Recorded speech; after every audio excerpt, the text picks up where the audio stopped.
fans, it's Joe Bowling here with Rio Sports Live. Want to make sure you catch all the games right here on Rio Sports, and we're broadcasting on several platforms, on Facebook Live, on YouTube Live, on Roku Television, on Apple TV, and on the website, riosportslive.com. It's all the sporting action you could ever want, and it's right here on Rio Sports. Snap. Rolls right-hand side, got a man wide open. It's caught. 15. How about this? 10-5 on fourth down. Touchdown, Greyhound. Brilliant, brilliant call. We are MCHI. We are MCHI. Exotic Tropical Pet World has an amazing selection of pets, toys, and accessories. MCHI Bulldog and fans of any team should go see them at 1716 West Hackberry in McAllen.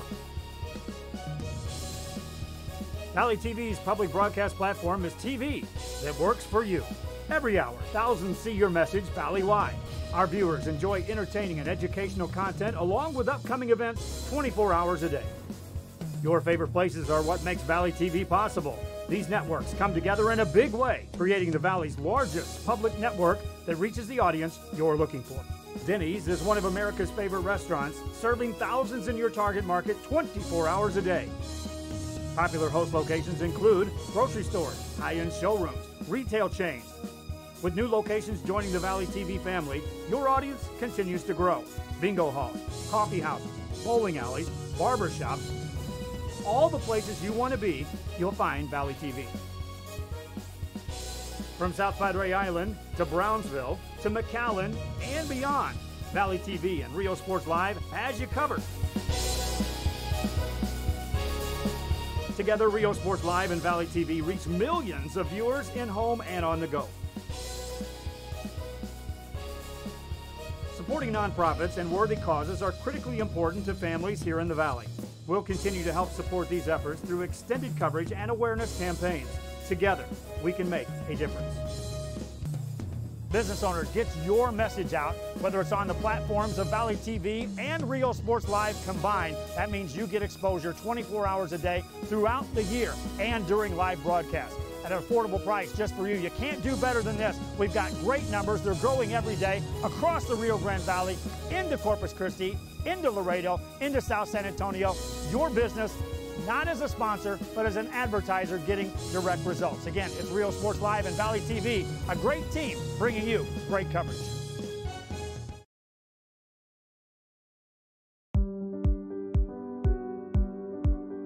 I opened Alex Ron with the intention to give people in Brownsville and those who visit us a very unique experience in the area of retail. We saw the need to give people a personal experience that only a boutique could provide.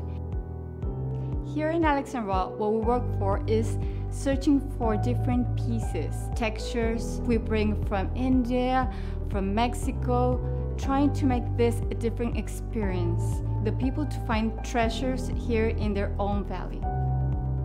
It's a pleasure to welcome everybody and making them a part of our family. We invite you to discover Brownsville. You can't miss it.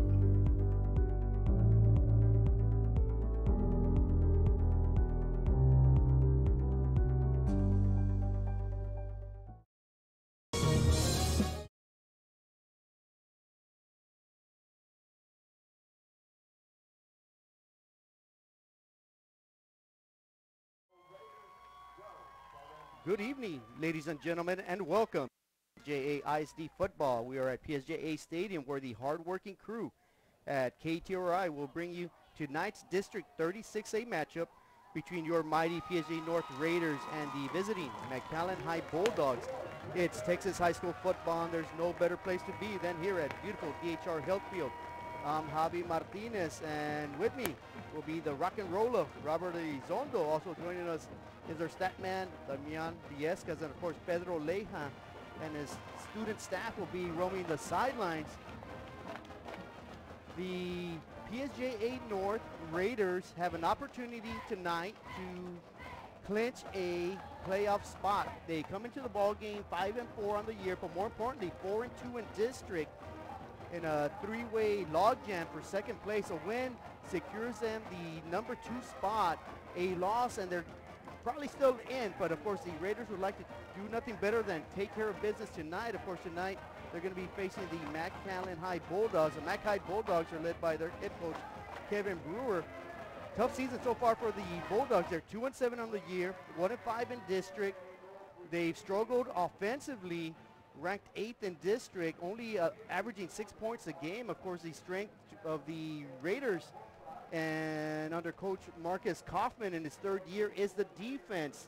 They are ranked 2nd defensively in District 36A, giving up just 286 yards a game, only 20 points a game, and the Raiders also offensively are ranked number 2, averaging 28 points and 412 yards. The MCHI defense, though, not too shabby. They're coming ranked 3rd in district, giving up 28 points, only 312 yards. So we are underway here from PSJA Stadium. The Raiders will take the opening kickoff and bring it up quickly to their own 22-yard line, and that is where Isaiah Rangel and the PSG North Raiders offense will begin their first possession. Of course, Rangel, the quarterback, the junior quarterback, has done an outstanding job this season. He is going to be flanked usually by his running back, Isaac Gonzalez, who has 679 yards rushing on the year. And of course, the dynamic Arturo Beltran will be his top receiver. And on first down, Rangel will be under center, full setback. They're going to give it to the up man. Good push by that offensive front. That is Gonzalez with the carry. He's going to pick up 5 strong yards on first down.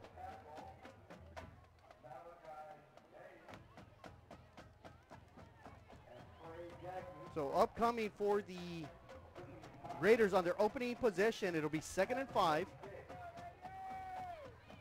The MCHI Bulldogs with a 4-man defensive front, 3 linebackers, 4 defensive backs. Of course, trying to stop this potent running game. It's a give. It's an end around, mid at the line of scrimmage, hard. Maybe a couple yards. They're going to give them 3, so that'll bring up a 3rd and long 3. Make that maybe even a, yeah, there will be a 3rd and 3 after a 2-yard pickup. So on the Raiders' opening possession, this will be their first 3rd down attempt right here. Of course, a lot at stake for the Raiders this evening, a win, and they definitely secure a playoff spot.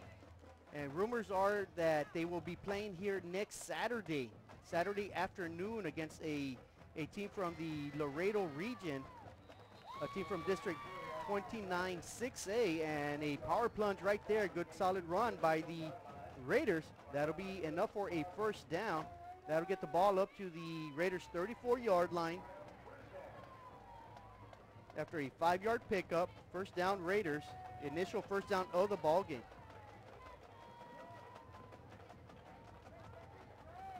And of course, Rangel under center, near hash mark. He's got a receiver far to his right, one to his left. It's going to be a quick toss to Beltran, trying to find an opening. He does. He bursts through it. He's got a lot of running room. He is dragged down from behind at the 49-yard line. So great burst of speed right there by Beltran. Great offensive job by that offensive line. And the Raiders are off to a great start. And here we see on the replay, just great zone block by that offensive line. Beltran does arrest the fine running back. Senior running back has had a great career. One of the top-notch football players here in the Rio Grande Valley, both running and receiving the ball, and picks up 15 good solid yards. That is the second first down for the Raiders, near midfield. Sanchez gets the ball to shotgun formation. He's going to bust through for about an 11-yard pickup. That'll be another Raider first down. And the Raiders have quickly moved up to the Bulldogs' 40-yard line. Good job right there by Rangel, finding a hole, getting through it. Running rather high, though, gets the clothesline at the end. Brought down by a defender, but not before Rangel and the Raiders pick up their 3rd first down. Of course, this drive for the Raiders began at their own 22-yard line.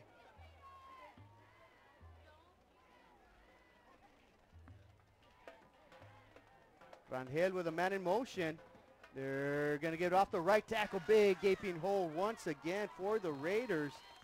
And that's going to be about a good 6 to 7 yard pickup right there. That was Isaac Gonzalez, the freshman running back who came in with 679 yards rushing, 4 touchdowns.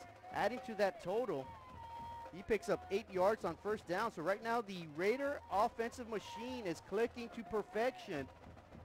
They're at the MCHI 32-yard line, opening possession here at PSJA Stadium. Rangel looking to pass for the first time. Heavy pressure, eludes it, tries to get out of the pocket, flings it, finds a man open finally, but not able to hold down to the reception. That'll fall incomplete. The intended receiver was number 24, Jonathan Garza, the junior receiver for the Raiders. That's going to bring up a third and very manageable 2. Right now the Raiders 1 for 1 on third down situations. And here we see Rangel does a great job eluding pressure and throws up a prayer, almost answered. And that brings up a 3rd and 2 for the Raiders here on their opening possession. They've already eaten up 3.5 minutes of the clock. Steady ground game, what we expect from the Raiders tonight, and that'll continue. Big gaping hole around the left tackle, and that'll be the freshman Isaac Gonzalez with a great burst of speed down the sideline right in front of the Raiders sideline, and another first down for the Raiders. Here we see great job of blocking, and Gonzalez tripped up himself but stays steady, picks up valuable yards, and that'll be another Raider first down. So Gonzalez moving the ball quickly for the Raiders. That is now 4 first downs for the Raiders. Gonzalez already with 17 yards rushing on the evening. Excuse me, 35 yards after that carry. And another big give, and that is around the left tackle against, that is Gonzalez. So Gonzalez pushes the ball inside the 10-yard line, will be at the Bulldogs 7-yard line. Just hard-nosed running right there. Gonzalez put his shoulder pads down, runs through 2 defenders. Great job by that freshman running back who's really come alive lately. Had a strong early start, kind of faded away early part of the season. After that, gains 2, 3, and 4, but after that, he's got his legs under him once again, doing a fine job. Picks up 7 on first down. The Raiders trying to get a quick score on their opening possession. Beltran dragged from behind in the backfield, and that'll be a big-time tackle for the MCHI Bulldogs as they finally show up and play some defense. And after a 4-yard loss, gonna welcome Robert, the rock and roller, who had administrative duties. And of course, Robert is an assistant principal at PSJA Southwest, and they're having their homecoming festivities this week. Yeah, thank you, Javi. Thank you for your patience there, and thank you for carrying the load right now. But carrying the load, as you said, Gonzalez. You know, I was up here for a couple plays before you introduced me, and he's a different back from the beginning of the year. Yes, he is. And they're going to not run with Gonzalez, but it's going to be a quarterback keeper. And Rangel struggles to get to maybe the 7-yard line. It's still going to be way short of a first down. He needs to get to the MCHI 4. And so now here we see the replay again. Rangel taking it up from the left-hand side. Good block right there. Cuts it back in. Unable to get the yards needed to move the chains there. So very interesting 4th down here with the ball sitting at the 8-yard line of the Bulldogs. It'll be 4th down. The Raiders appear to be going for it. Rangel in shotgun formation. The receivers split out wide on each side. They're going to give it to the running back. And Gonzalez, Isaac Gonzalez, musters his way in for a touchdown. Raider Nation happy. They take the opening drive, 78 yards. Touchdown Raiders. And so that was just a good run there by the Raiders. McAllen Bulldogs get themselves out of position as the linemen are trying to adjust, and the Raiders have the perfect play call off to the right-hand side, and that's exactly where they took the lineman out to move him over to the right, to the left-hand side of the offense side. An easy touchdown there for Gonzalez. Great call there by Kaufman. You're a genius if you score, and you have questions if you don't, but there, Illusions Boutique in Far specializes in quinceañeras, tiaras, jewelry, and accessories to accentuate beautiful dresses just for your daughter. Unique styles you won't find anywhere else. Make her quinceañera the best and come to Illusions Boutique. The Raiders wanted to start. You know, they had some problems once they got into the 15-yard line, but they were able to take care of business, and now they're up 7-0. Right now, Like I told you earlier on the show, it's McAllen Memorial, PSJA North, and Mission fighting for that second spot on the district, not only to go into the playoffs, but for the better seating. Back to you guys. And thank you there, Pedro, for that insight. And of course, Pedro Leja will be down there with Edgar Hernandez, Melissa Lugo, and Melanie Garcia, among others. So great job by Pedro Leja introducing our young student athletes, or well, student body anyway, getting some TV exposure, and that's good. Good communication skills are key in anything you do in life. So it's a beautiful start for those young men and women.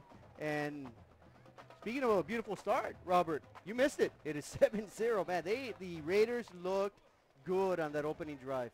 Well, I got here there when, oh, a little onside trickery here. And the Bulldogs get it. They're going to return it back to their own 25-yard line. So MCHI, who has been challenged offensively, is going to have their first opportunity from their own 24-yard line. So this is something that, again, the Raiders, you talked about me missing the first drive there, Javi. And you're right. As soon as I was driving over here, I know how hard the Raiders have played, and they're quick to score on these first drives. They usually get a good start. That didn't happen last week. And so they were hoping to erase a mistake. That's an awesome hit by number 7 for the Raiders there on that kickoff return. But you're right. This is exactly where the Raiders wanted to be. Now the defense has to step up here on this first possession game. Well, the first pass is going to say it is going to be incomplete, very close to being a backward lateral, and that's why everybody pounced on the ball after the incomplete pass. But still, the Raiders, you know, Robert, they got a chance to do something special tonight, and that's clinch a playoff berth. Yeah, a win, and they're in. You're absolutely right, Javi. A loss, and it's time to go to the scorecard. And on a Thursday night, that'd be a long wait for the Friday night's games to play out. Yeah, tonight the Raiders are in action, obviously, here at PSJA Stadium. PSJA High will be in action at La Jolla facing Juarez Lincoln. And tomorrow are the big games, where McAllen Memorial face McAllen Nicky Rowe, and Mission High will face La Jolla, and that'll decide the fate of the other 3 teams, if you will, other 4 teams, because PSJA High has already secured a share of the district title. They will face Eagle Pass next week, I believe, here at PSJA Stadium at 7 o'clock, and it's up to PSJA North to secure the win, which we hope they do. And then the other final 2 spots will be between McAllen Memorial, La Jolla High, and Mission High. Absolutely. So it's a very interesting finish to this tough 36A district, and it's been a wonderful season so far for our PSJA schools. It's been a good showing for the pride of PSJA, and that is PSJA North this evening. They get the job done defensively on 3rd down. That should more than likely bring up a 4th down. Here we see on the replay, Robert. And guess what number that is again? That's number 7 coming off the edge there. You know, Coach Littleton has not been afraid to use the edge rush there with his defensive back. 7 being as aggressive as he's been all season. Credit him with a tackle for a loss there. Great job there setting up a punting situation for the Bulldogs here with the ball on their own 28-yard line. 4:54 in the first quarter in a 7-0 ball game here. So the Raiders deep man will sit at his own 34-yard line.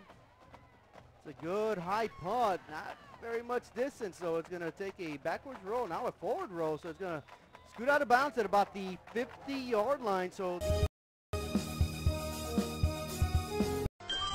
Forever Memories, Antiques and Collectibles is your source for vintage, antique collectibles, vinyl records, and more. Located at 206 East Jackson in historic downtown Harlingen, it's Forever Memories, Antiques and Collectibles.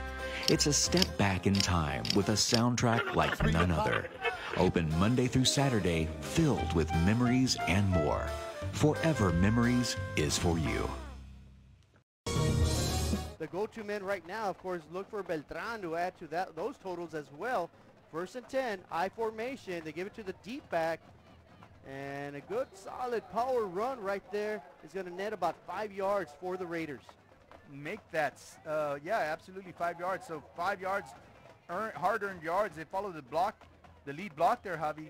Up the middle, the line gets a great push there with the contact, and Beltran just muddles his way up, gets those 5 yards. 2nd and 5 now. Yeah, nothing fancy about that. Just helmet on helmet offensive line dominating the line of scrimmage right now. Let's see if that can continue. Rangel with an empty backfield for the first time this evening, sitting right at his midfield. Beltran in motion. They're going to fake it to him. That's going to give Rangel a lot of running room. He's going to pick up another 5 easy yards, another first down for the Raiders. And so if the Raiders can continue doing this all night long, 5 on first, 5 on second, it's going to be very tough for McAllen High to have an answer for them offensively if the defense can't get any stops here. So again, Raiders with excellent play calling. There was some misdirection with Beltran in motion, as you said. Rangel, all he does is keeps it, goes up the middle and gets the 5 yards needed to move the chains. Yeah, Beltran draws a lot of attention, and as the linebackers went with Beltran, Rangel just kept it, ran it up the middle. This time it's Beltran's turn. He's got a lot of running room. Gets tripped up at the 30-yard line, falls forward to about the 27, and it'll be another Raider first down. Just good blocking there again by the line. They get the push right there. Right side collapses the defensive line. Beltran sees that, busts it out to the right, and then just gets the yards needed. Moves the chains once again for Raiders. Raiders now sitting at the Bulldog 28-yard line here. First and 10. It'll be Rangel, shotgun formation. He's going to give it to Beltran. This time he cuts it back up the middle, trying to see around the right tackle. Saw lane, hit it hard, picks up a couple of yards. Well, that's not a couple yards. That's about 5 yards. Again, we just talked about that. You know, they're getting these yardage on these running plays. They're going to lure that offense in. They're going to start until they start stacking the box. And we know that he's got some very dangerous weapons on the outside with Beltran and his other receivers there. So the Raiders really controlling the pace of the game right now. Yeah, the tempo is definitely on the Raiders side. This time they're going to go around the left side. Big gaping hole, big power run right there. And the Raiders are going to have a first and goal upcoming from the Bulldogs 9-yard line. And was that Beltran once again? That was Jonathan Garza, number 24. Here we see just a quick pitch up to the left. Cuts up, hits the edge, goes upfield. A big explosion. Uses stiff arm to get those extra yards, get the defender off him. Good job there by Garza. So Rangel, Gonzalez, Beltran, and now add to the mix Jonathan Garza, and the Raiders firing on all cylinders. And firing on all cylinders is Arturo Beltran. Great vision, explodes toward the outside, and he does not get into the end zone. He gets denied at the 1-yard line. I thought he was going to get to the edge and score. Great job by the defensive backs, if you will, or linebackers from the Bulldogs. No, it looked like one of those plays there in middle school. Middle school, you're going to have the edges off to the right, edges off to the left, and that's exactly what Beltran saw, and he's got the speed to get there. But again, you said good job by the defense there to catch up to him, knock him out of bounds at the 2-yard line there, Javi. It'll be second and goal upcoming. Rangel gives it to Beltran. Beltran musters his way for another touchdown. The Raiders are now up 13-0. Pending the extra point with 1:50 remaining in the first quarter. And the Raiders making this look like a practice session. They're just running their plays as they would during practice, moving the balls, stop, get the whistle. Here we see the replay. Beltran, good blocking there by Gonzalez. And the line off there, runs off the tackle's block, jumps in, and you got yourself a 13-0 ball game already here with 1:50 left in the first quarter. Make that 14-0 here, Javi, as the extra point is good. We are MCHI! We are MCHI! Exotic Tropical Pet World has an amazing selection of pets, toys, and accessories. MCHI Bulldog and fans of any team should go see them at 1716 West Hackberry in McAllen. Now he surpasses the 500-yard rushing mark in 2018-2019 high school football season. Back to you guys. And thank you there, Pedro. And of course the Raiders, you know, up 14-0, 1:50 remaining. The MCHI Bulldogs have struggled mightily this year, and they're up against a buzzsaw right now. The PSJA North Raiders trying to make a statement out of this football game, trying to ride high into the sunset, win tonight, play next week in the first round of the playoffs. Yeah, and that would be a huge step for our young men for this district here, Javi. Getting 2 teams in a huge 36A district. This has been a tough district all year long. We've had teams stuck at 4-2, and everybody's battling. So for 2 of our teams to get into the playoffs is going to speak volumes for the coaching staff and for the hard work that the entire district has done. Right. And again, something to be proud of. Yeah, PSJA ISD football is doing a great job with their 6As, and their 5As are coming around. They're trying to make some noise as well.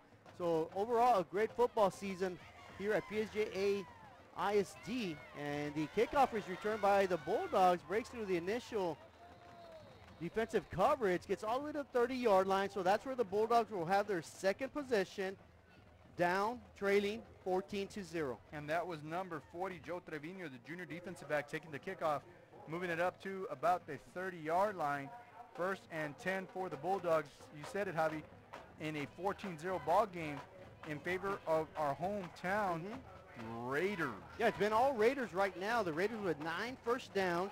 The Bulldogs with a quick 3 and out. So this will be barely the Bulldogs' 4th play. The Raiders have already run 17 offensive plays, and a good job on first down. They wing it out to the receiver, caught at the 37-yard line, and the Bulldogs on first down pick up good solid yards. They pick up about 7 yards there. So it's going to be 2nd and 3 here. Ball's now on their 37-yard line. That pass was a little high. The quarterback still looks like he's got some butterflies in his stomach there after that first series there, Javi. Yeah, and the quarterback is number 19 tonight, Robert Amador. And he fakes it, an end around. They're going to give it to number 18, Felipe Magana, and not much doing. It's going to probably be a loss for a play, a very slow developing play for the MCHI Bulldogs.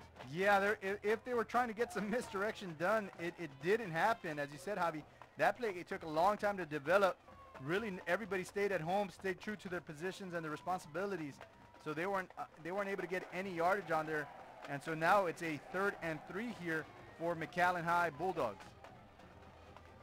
So Amador and the Bulldogs on 3rd and 3, shotgun formation. The quarterback's going to keep it. He had to get to the 40. He kind of shied away from contact, and that might have been the difference. Will they give him the 40, or will he be half a yard short? You know, from here, Javi, it looked like he could have gotten that first down. Right. I saw him stop short of the line of game and run back. The referees are going to give him just enough. They put the nose right at the 40, which would make it 1st and 10 for the Bulldogs. And again, you know, the quarterback could have pounded it and gone forward. Instead he backpedaled and made it questionable, but the referee saw it better than we did it. At 1st and 10 high now. Of course, Robert Amador is a junior, and he gets a snap, gives it up the middle. Good, solid run right there. Good job on that left side of that offensive front, and that'll be a good 6-yard pickup for the Bulldogs on first down. The running back popped out of nowhere. I thought they had him for for no gain there, and he just squeezes through and comes out, keeps moving his feet. It is a 6-yard gain. Here it is, just going through, hiding out there. Now it's 2nd and 4. Ball's on the 46 after the end of the first quarter here, Javi. It is a 14-0 ball game. Our hometown Raiders really controlling this game both on offense and defense. Yeah, they're controlling the game on the clock, on the scoreboard, and in the stats. You know, the Raiders with 9 first downs, 133 total yards. MCHI with 1 first down and 20 total yards. So it's been a highlight reel tonight for the PSG North Raiders. Absolutely. Gonzalez outgaining the entire offense, double that on that first drive, as you said, Javi, with 42 yards for the Raiders' first drive. And here we go. It'll be MCHI with the first play of the second quarter.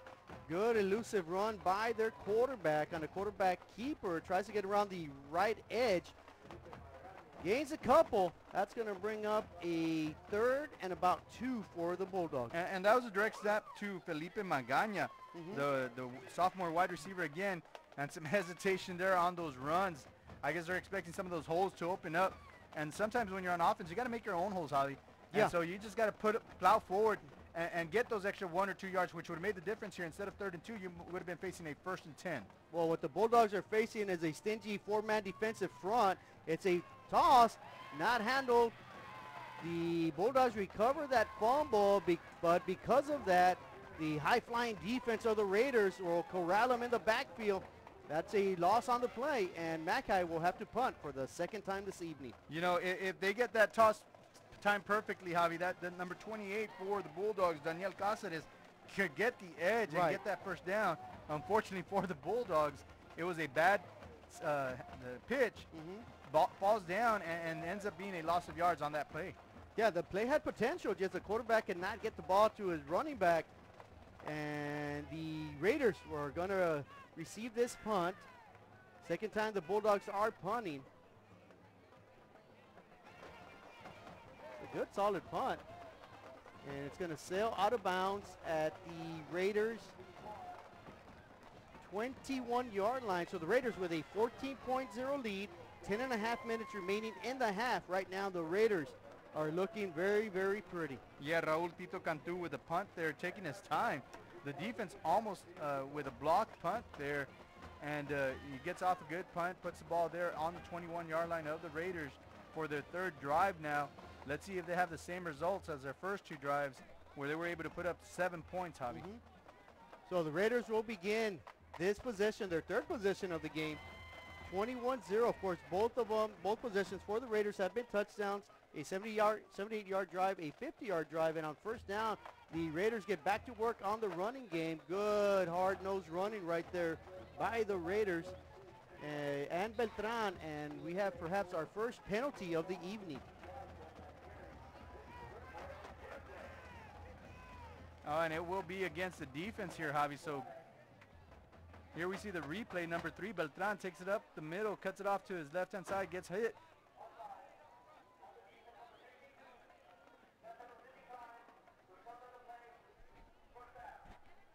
He is able to shed a defender and continue moving upfield, so they will decline this penalty after that huge gain. And so the ball from the 21-yard line now sits there at the Raider 36-yard line. So good solid run by Beltran and the Raiders. Of course, they deny the penalty. So still no penalties on this ball game as we're already in the second quarter, and the Raiders trying to make some noise once again. Rangel readjusts his backfield. And after all that, a quick give around the right side. Not much doing, though. That's one of the better defensive efforts that we've seen this evening by Bulldogs. And they seem to have been to better adjust to that play once the running backs in the back adjusted, kind of knew what was going on there, maybe studied the film a little bit over the week. And you're right, Javi, the defense does a better job on that play, limiting them to only 2-yard gain. Bringing up a 2nd and 8 for the Raiders at their own 38-yard line. I formation, they're going to give it to the deep back, which is Beltran. He breaks a couple of tackles right at the line of scrimmage, falls forward to about the 41-yard line. That's going to bring up a third down situation, and the longest third down situation of the evening, 3rd and 5 upcoming for the Raiders.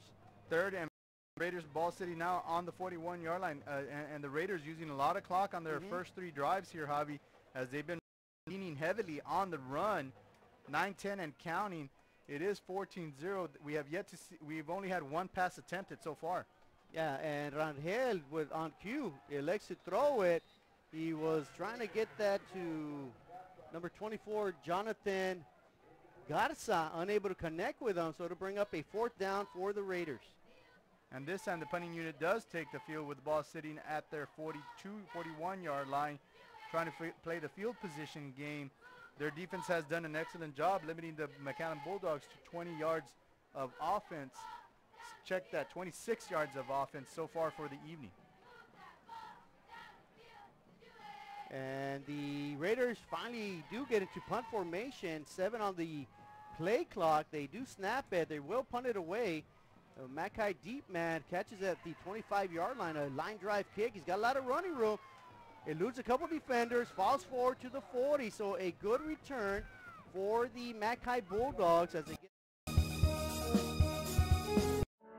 For over 65 years, VTX1 Companies has called South Texas home. And that means more to us than just being in a community. It means being part of the community. Through the good times and the hard times, celebrating every triumph. and lending a helping hand whenever we can. From farm to city and neighbor to neighbor, VTX1 Companies is there, bringing friends, families, businesses, and communities closer together. VTX1 Companies, connecting you since '52. Together, so it's a great way and a wrap up of their senior year. Back to you. Hey, thank you very much, Mr. Perez, for the explanation on the senior walk, but nothing was walking there. The defense was running and getting the defender behind the line of scrimmage, hitting him, tripping him up for a 3-yard loss. Again, the defense being real stingy this evening. So take 3 away from the 26. You got yourself 23 yards of total offense for the Bulldogs.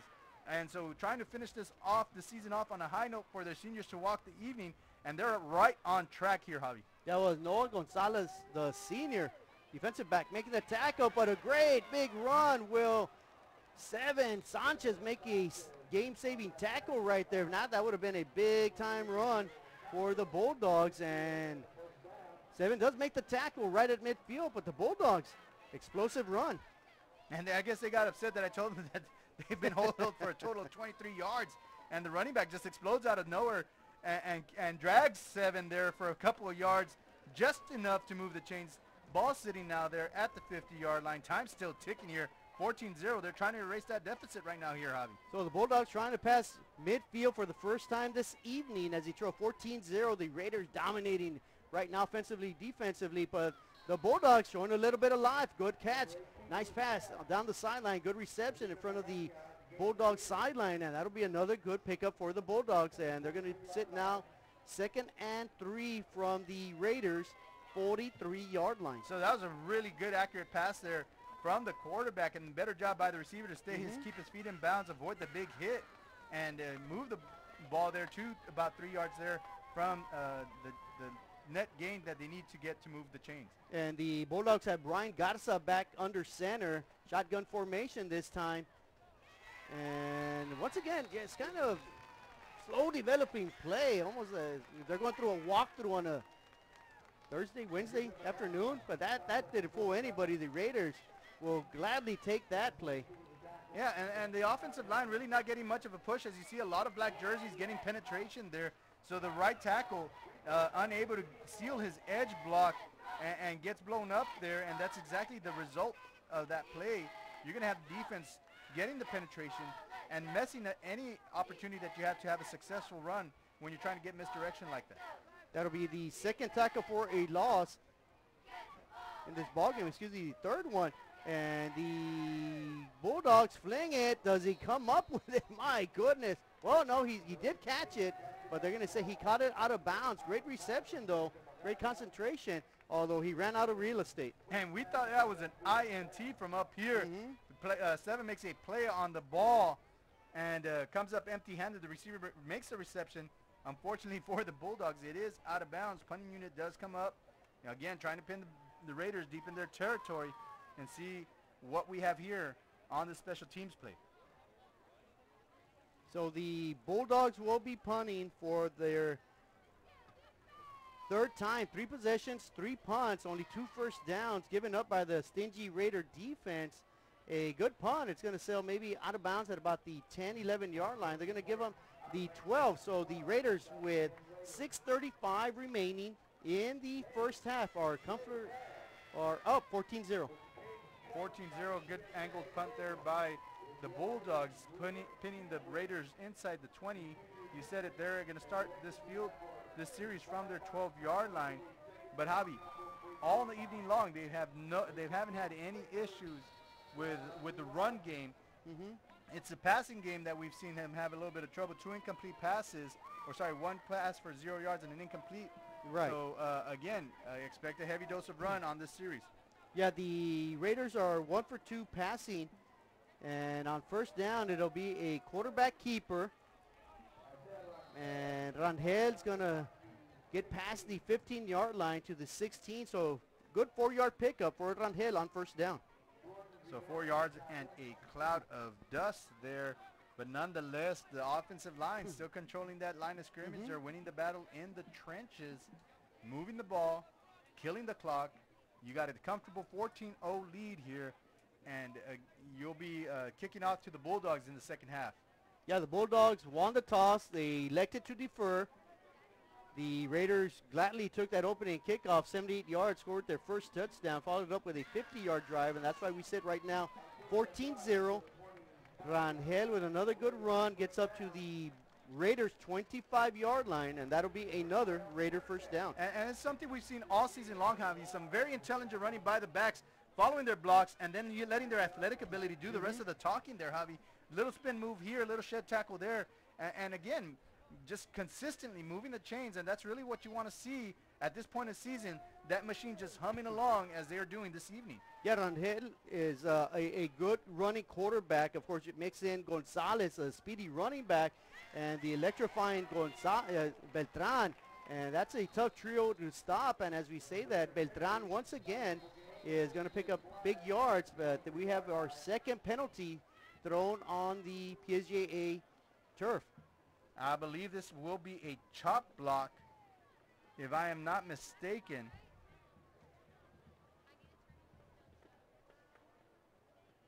Well, if it is, it'll be the first accepted penalty of the evening. Personal foul, chop block on the offense, number 79 and 21. That's half the distance to the goal. Repeat, first down. And so again, Javi, I didn't want to say this earlier, but there was another incident where we did have a chalk block where there was no call, you know, and you know, we got away with that one. This time we weren't so lucky. We don't want to see anybody ever hurt on there, so you know, the referee's doing a good job of picking that up. Unfortunately for the Raiders, that is going to erase a very good gain on that play. And the quarterback quickly gets the ball, makes a move. Makes another move, eludes a tackler, he's going to get past the 50, it picks up a block, and he's off to the race. He's got one man to beat. He gets past him. That might be another penalty, maybe a horse collar. The line judge could get this flag out. He throws his cap down there. And what a great run after a 15-yard penalty. What a great way to respond by the Raider offense. And here we see Rangel just take the snap, say, what loss for a gain there? I'm going to take it and move the ball back to where we need it to be. Great job. Good, strong legs there. Avoids that tackle. Then takes off for the races there, Javi. Look at him. It slows down. He speeds up. And there was exactly where we get that horse collar call. They're discussing it there. He did have his hands in the back of that jersey. The discussion was, did he pull him off the way a horse collar used? And so they're trying to get... Well, the run is a 72-yard run, and I'm sure the 72 yards by Rangel, by Rangel is going to hold up. We have a sideline interference on the offense. We have a personal foul, horse collar on the defense. Those penalties offset. Down. First down. Okay, so... Wow, erased a 72-yard gain there for sideline interference. Well, the only issue I have, Robert, is that's the first one. It's not. I never heard of a sideline warning. You know, it must have been to that. It must have been big enough where the referee ran into somebody. Javi? Well, he was trailing, and that's why he threw the. Maybe that's what he did. He threw the penalty flag earlier. Then he threw the cap on the horse collar, and well, it was wow. It was a it line is what judge it is, both. but I don't agree with it one bit. You know, and again, you know, if he ran into it, that is a 15-yard penalty on the sideline. Right. For sideline interference, and so you know, you preach this all season long. Get those boys behind that white marker. Actually, they should be sitting right behind that yellow marker to be safe. But you know, it rarely does happen, but rarely shows up tonight. Well, that is what I call a huge penalty. That's about a 72-yard penalty when you think about it. Wow. Well, let's do it again. This time, let's not let Rangel run with it, because I'm sure he's gassed after that run. They're going to give it around the right tackle. It was 2nd and 21. That's Garza with the carry on that one. Moves the ball up to the 21-yard line now. So 2nd and 14 here, Javi. Yeah, that'll be a 7-yard pickup on first down. 2nd and 14 upcoming with 4 minutes remaining in the first half. The Raiders dominating 14-0 over the visitors. the MCHI Bulldogs. And I guess we're still trying to wrap our brains around Yeah, that last play there, I'm still thinking about it, like, wow. Well, it'll be Rangel in shotgun formation. He's going to keep it. Let's see if he can replicate that great run from a few minutes ago. He cannot. So a short pickup gets past the initial markers. That's going to bring up a third and about 7 to 8 yards upcoming for the Raiders. Very interesting that you know, MCHI is not electing to use their timeouts here. You got 3:23. You got all 3 timeouts here. I guess they're hoping to get a stop here, and they'll have a little over 2 minutes after this play if they hold the Raiders here. But again, the Raiders have been moving the ball as they wish. 3rd and 8 here, with the exception of that penalty. That's the only thing that's been stopping the Raiders. Yeah, there's been 2 big penalties by the Raiders on this series. Other than that, the Raiders might be in the end zone again. And a big tackle right at the line of scrimmage. Great dominance finally by that defensive front of the Bulldogs. And that's the first charge timeout of the first half. Stop today at 523 Express Printing, 1 block from UTRGV in Edinburgh. For copies, school, marketing, or fundraising materials, it's the place for printing needs. Business cards, labels, invitations, letters, signs, banners, and more. Call 523 Express Printing today. Hey PSJ family, please let me give you a big welcome to Arnold Elementary, Ramirez Elementary, and Liberty Middle School to pack the house tonight. Let's give them a big round of applause. Thank you for supporting Raider Nation. thank you there, Miss Samantha Garza. Great excitement. I'll tell you what, that's some good fan support right there. Yeah, you see our sideline reporter, Pedro, with a huge smile.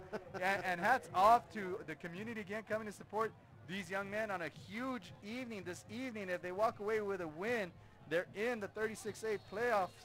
And that's actually your first goal here, Javi, is to get in. And right now with a 4th and 6, you know, and a 14-0 lead, you know, they've done just what they've needed to do so far.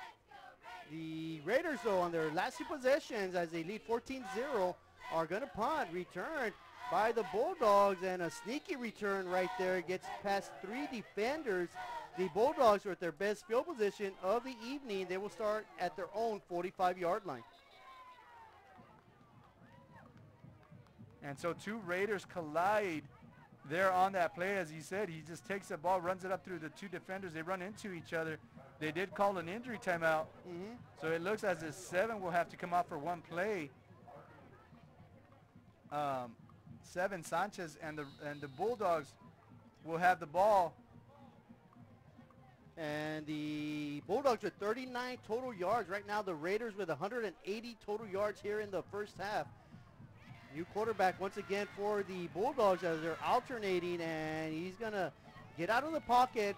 Good run right there. I want to say that is Robert Amador with a good run for the Bulldogs.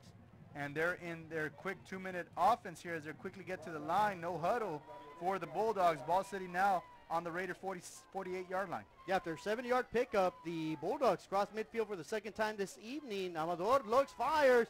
He's going to throw it right into a defender's hands, intercepted at the 35, right up to the 50, all the way to the 40. And check that, he's going to scoot down to the 30-yard line. So a big-time return after an interception of 25 yards. I really did not see what Amador was seeing on that play, as he had time to throw, and he just cocks that arm back, moves back, and just throws it, chunks it. But it went straight into the arms of number 2 there. Number 2, good, sitting on it. An early Christmas present, Thanksgiving present. Says, thank you very much. I'll take this and move it all the way up to your 30-yard line. 1st and 10, Raiders on the Bulldogs 30-yard line here, Javi. Yeah, that was a 35-yard interception return by the senior Noah Gonzalez. 1st and 10, man in motion, shotgun formation for the Raiders. They're going to give it around the right side. Breaks 1 tackle, eludes another, and gets swarmed down at about the Bulldogs 28-yard line. So tough sledding on 1st down right there. About a 2-yard pickup for Beltran. That was just 2 hard yards. There we are. They're showing their bling their turnover chain, it comes unchained. That's right. Deservedly slow. So that's a tough interception right there. Great run back. And again, you know, the MCHI quarterback just kind of threw in no man's land. And fortunately for the Raiders, Noah Gonzalez was playing center field. Makes a reception. Big time return. Let's see if the Raiders can capitalize right before halftime. Misdirection play. The quarterback keeper, he's going to fool everybody. And as the result of that trickery, he's going to get down into about the 15-yard line of the Bulldogs. And there is a penalty flag there. I'm not sure that was a miscue or some misunderstanding on that, because it looked as if he was looking to hand it off. Nobody was there. But then he had nothing but space on the left-hand side. Holding on the offense, number 8. That's a 10-yard penalty from the spot of the foul. Repeat, second down. Again, you know, the Raiders really being their own worst enemies when it comes to loss after the game with those penalties there. It was a good play, good job done by Rangel, but it's negated by the holding call. So timeout, PSJ North.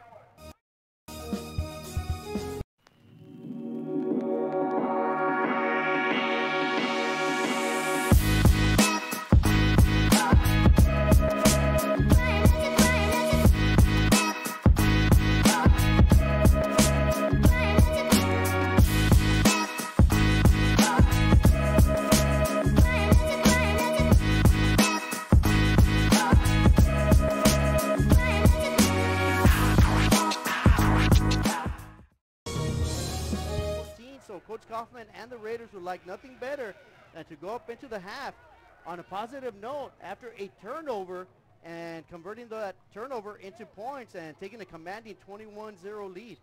And just in case, Jose Alvarez, a kicker, getting ready there on the sideline. Good shot by our cameraman. But Javi, very interesting. You said 190 yards on offense for the Raiders.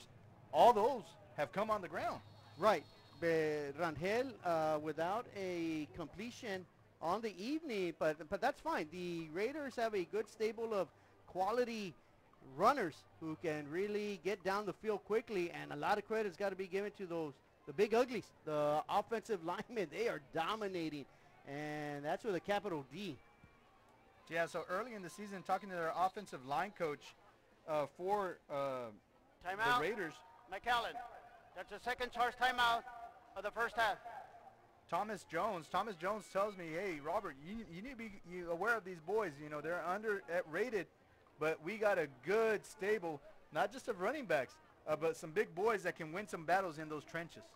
Yeah, and they've done an outstanding job the entire season, and that is why the Raiders have had success.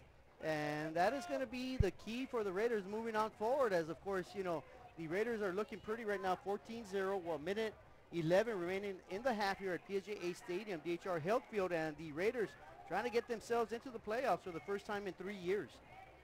And that's been a long drought there for Raider Nation, as they're used to traditionally having a lot of success in many of the sports that they participate in. And so for 3 years not being in the playoffs, I guarantee you these boys had that coming into this game on their mind and ready to put their foot down and go forward, enter this Texas State playoff race in 36A. Yeah, well, we have a second. We give a lot of credit to that offensive line, which is Rolando Cedillo, Roland Ortega, Cruz Martinez, Francisco Saucedo, and Adrian Basaldua.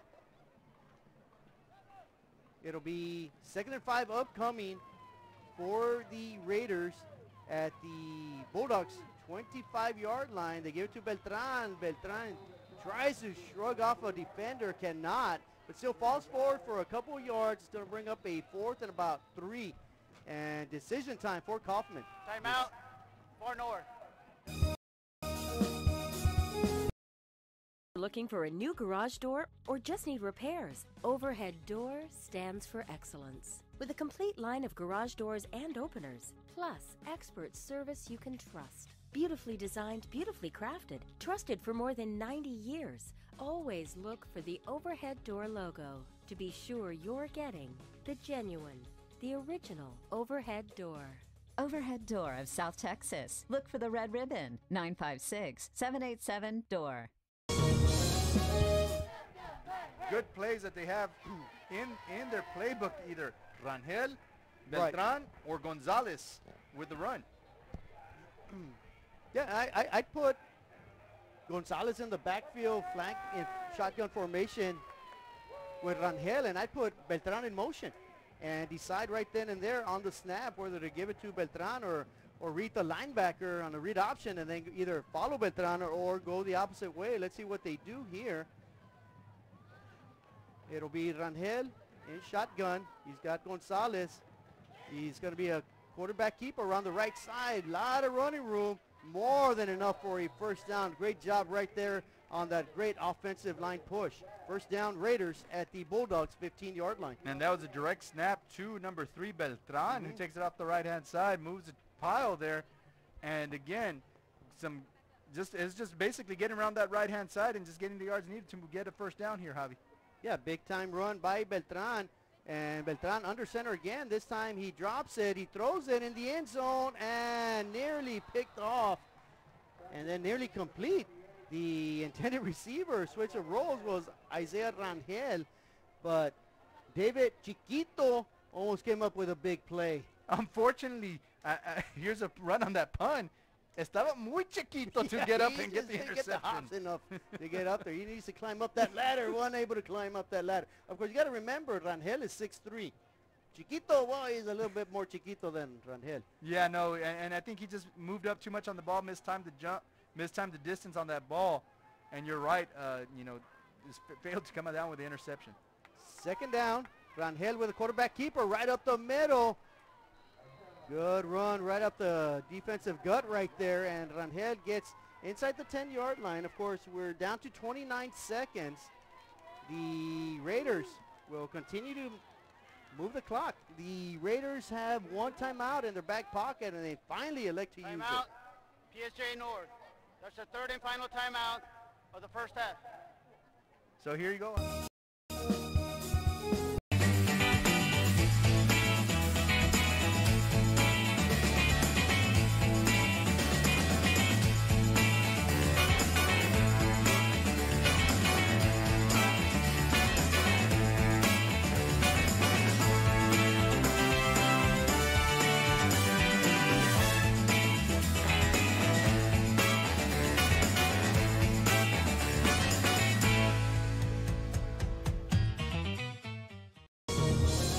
On the ground. Yeah, all on the ground, led by Beltran with 67. Rangel has 54. Gonzalez 49. And Jonathan Garza with 36. So, as El Guapo would say, a plethora of offensive runners for the Raiders this evening. Absolutely. And the 3 amigos there. Yeah, Rangel has the 3 amigos that can get a job done. Of course, that becomes a fantastic foursome right there for the Raiders. And it will be third down, upcoming. Rangel looks to his right, gets flushed out of the pocket. He's got a lot of running room to the left, picks up a huge block. And the ball is thrown into the end zone. Incomplete, but what a devastating block. I love it by Rolando Ortega to help out his quarterback. That brings up a fourth down, though. A lot of excitement. Nothing going on, though. It'll be 11 seconds remaining, and I believe the Raiders are probably going to go for a field goal. And here we see Rangel sit high in that pocket. Nice little turn there to avoid the rush. Hello. Good block there by big old number 72, Rolando Ortega. And a great opportunity for his receivers to come up with that ball to Beltran, but unable to come down with it as he gets hit by the 2 receivers, the 2 defenders there. So it sets up a 4th and 4. Jose Alvarez with the kick, but I believe a timeout was called. Timeout, McAllen. That's our third and final timeout of the first half. And on this 82-degree evening, they're going to ice the kicker. Yeah, maybe a little thaw out, if anything, right there. But, that field goal was good. Of course, it doesn't count because the Bulldogs strategically call a timeout as, I don't know if that really works. You gave him a free run at it right there. He took a little practice kick, and he's got more than enough leg. It's going to be a 26-yard attempt upcoming for the Raiders, trying to pad a 14-0 lead. They like nothing better head into the half, up 17-0. It's a good time right here, though, Robert. A little trickery, you know. You never know. You may need it later down on the road in the playoffs.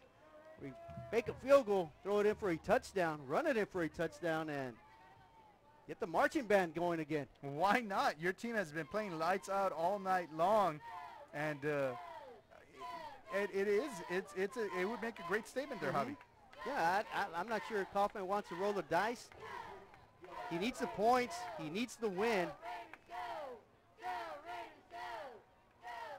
26-yard field goal. Good snap. Good hold.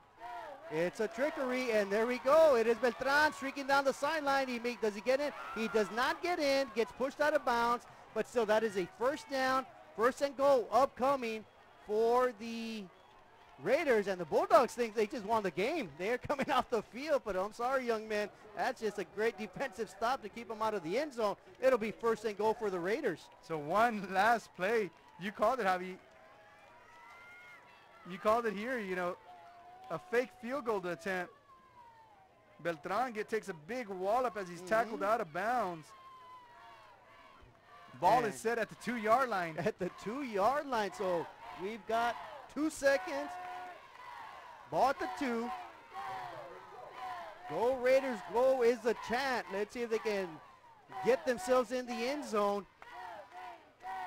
It's a give. And we're going to say touchdown, Raiders. Great job by Kaufman. Great job by the special teams. Touchdown, Raiders.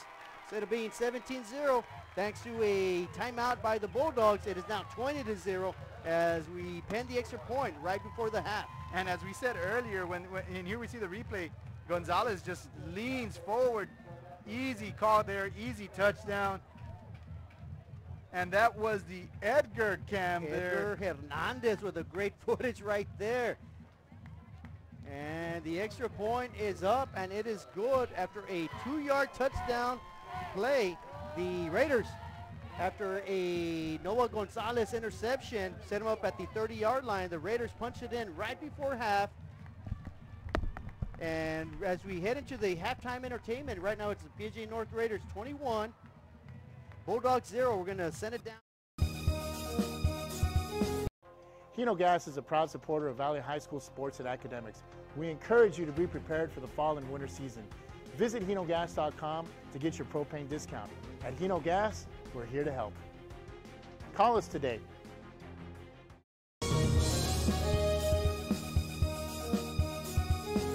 If you drive a truck, we're looking for you.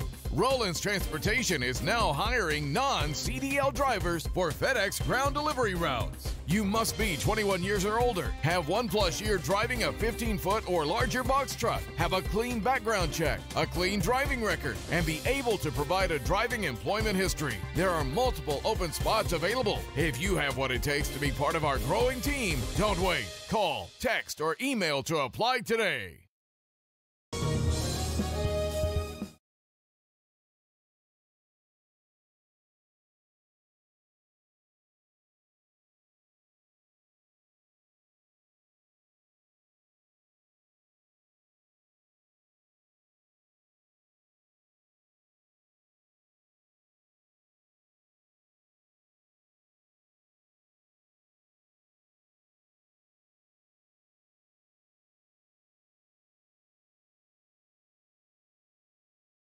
And that brings up a 3rd and 2 for the Raiders here on their opening possession. They've already eaten up 3.5 minutes of the clock. Steady ground game is what we expect from the Raiders tonight, and that'll continue. Big gaping hole around the left tackle, and that'll be the freshman Isaac Gonzalez with a great cross. It'll be 4th down. The Raiders appear to be going for it. Rangel in shotgun formation. Receivers split out wide on each side. They're going to give it to the running back. And Gonzalez, Isaac Gonzalez, musters his way in for a touchdown. Raiders. On the outside with Beltran and his other receivers there. So the Raiders really controlling the pace of the game right now. Yeah, the tempo is definitely on the Raiders side. This time they're going to go around the left side. Big gaping hole, big power run right there. And the Raiders are going to have a 1st and goal upcoming. And that's exactly what Beltran saw, and he's got the speed to get there. But again, you said good job by the defense there to catch up to him, knock him out of bounds at the 2-yard line there, Javi. It'll be 2nd and goal upcoming. Rangel gives it to Beltran. Beltran musters his way for another touchdown. So the Raiders will begin this possession, their 3rd possession of the game. 21-0. Of course, both possessions for the Raiders have been touchdowns. A 78-yard drive, a 50-yard drive, and on 1st down, the Raiders get back to work on the running game. Good, hard-nosed running right there. Total offense for the Bulldogs. And so trying to finish the season off on a high note for their seniors to walk the evening, and they're right on track here, Javi. That was Noah Gonzalez, the senior defensive back, making the tackle, but a great big run. Will Seven Sanchez make a game-saving tackle right there at the 2. Go Raiders, go is the chant. Let's see if they can get themselves in the end zone. It's a give. And we're going to say touchdown, Raiders. Great job by Kaufman. Great job by the special teams.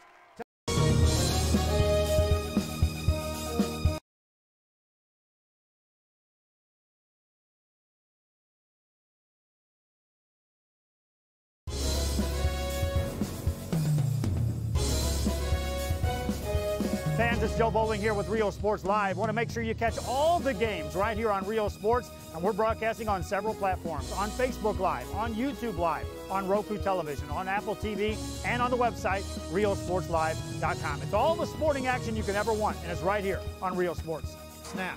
Rolls right-hand side, got a man wide open. It's caught. 15. How about this? 10-5 on 4th down. Touchdown, Greyhound. Brilliant, brilliant call.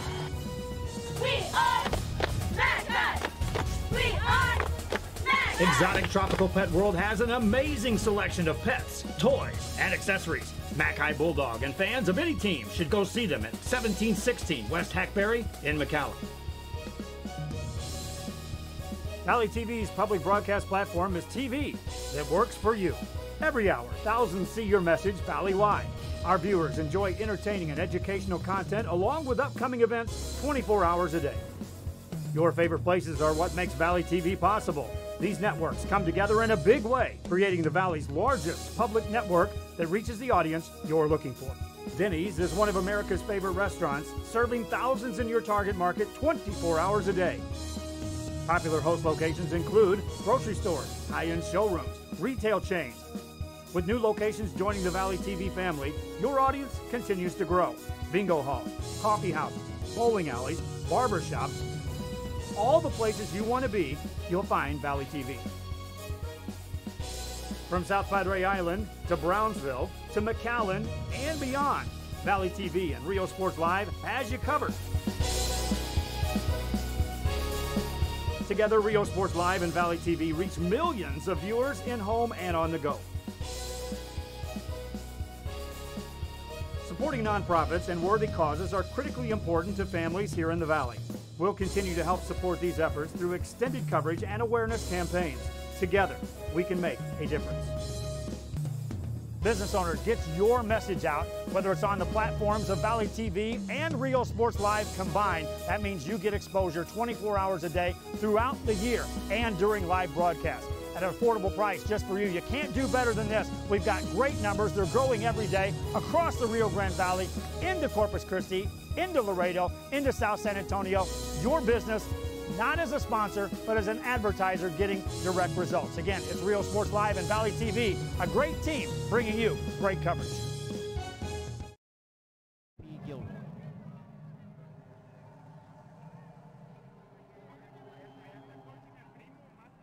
Drum majors, Eric Martinez, Ezra Landeros, and Lily Godinez, you may begin your final performance of the 2018 season.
Ladies and gentlemen, let's hear it one more time for the pride of MCHI. Principal at MCHI is Mr. Albert Canellis. Superintendent for the McAllen ISD is Dr. Jay Gonzalez. MCHI band directors are Jason Dunn, Adon Rosa III, Bobby Salazar, Angela Kiba, Noel De La Cruz, and David Moreno. Color guard instructor is Leandro Luna. Additional instructional staff include AJ Trejo, Andrea Davila, Christopher Cruz, and Alex Santiago. Music arrangements and visual design are provided by GPG Productions. Thank you for your attention, and please enjoy the rest of your evening. If you're looking for custom hats, shirts, or jackets, then you want Master Stitch. Custom embroidery and screen printing are what we do. Any logo or design, great quality at the right price. For shirts like this, it's Master Stitch. 2500 US 281 Edinburgh.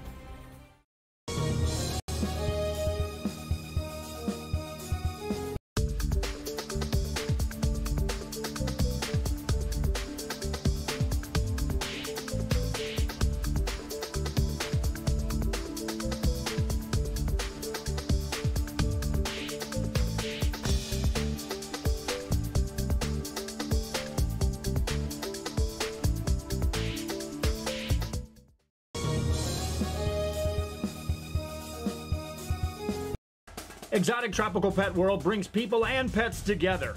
You and your pets will love Bel Bagno Self-Serve Pet Wash. Complimentary grooming tables, towels, aprons, and blow dryer for a great price. Quick and easy. Go see them at 1716 West Hackberry in McAllen.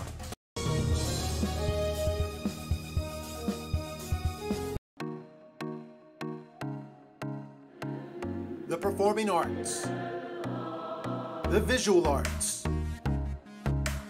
You can find it all at McAllen ISD.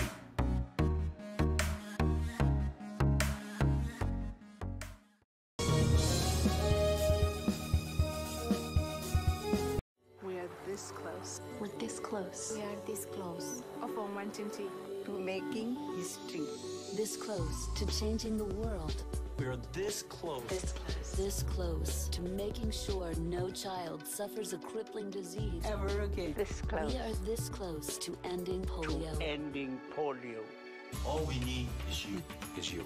This close. If we don't act now, we may lose this chance forever. Help Rotary make history at endpolionow.org.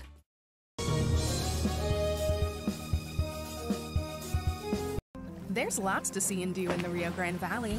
If this means the world to you, trust your vision to Gulf Coast Eye Institute. For over 25 years, we've served patients with comprehensive care using the latest technology. Our team of doctors cover a wide spectrum of eye care specialties with locations across South Texas for your convenience, and always treat you with compassionate care.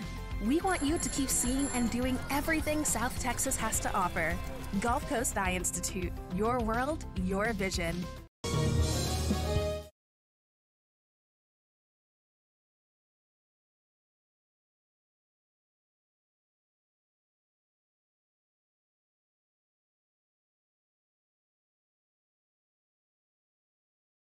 And that brings up a 3rd and 2 for the Raiders here in their opening position. They've already eaten up 3.5 minutes of the clock.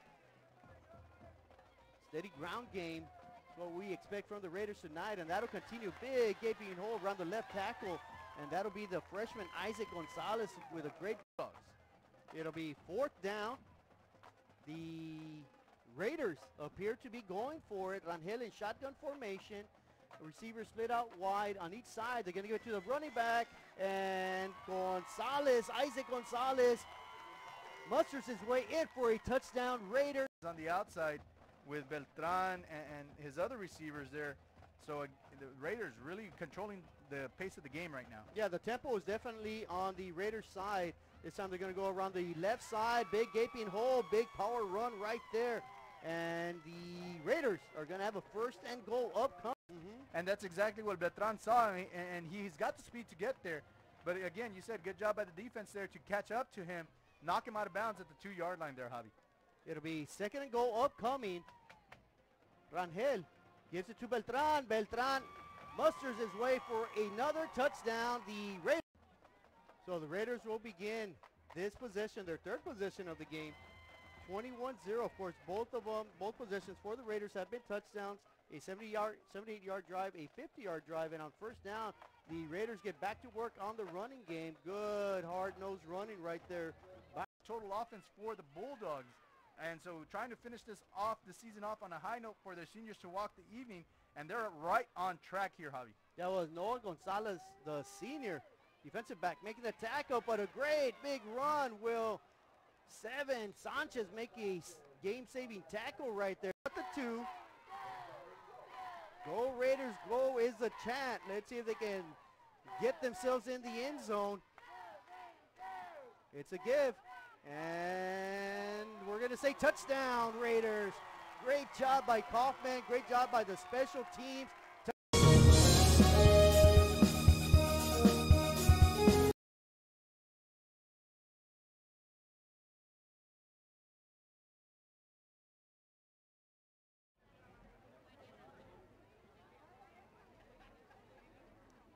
Drum majors Josh Marin, Anaí Ortiz, and head drum major Hector Cabrera. Take it away for tonight's patriotic performance of Grand Old Flag and America the Beautiful.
Ladies and gentlemen, make some noise for the senior band members of the PSJA North Raider Band as they make their 19 in center field. Thank you seniors, and thank you veterans.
Thank you guys, great performances, but both of the bands and of course also the cheer teams.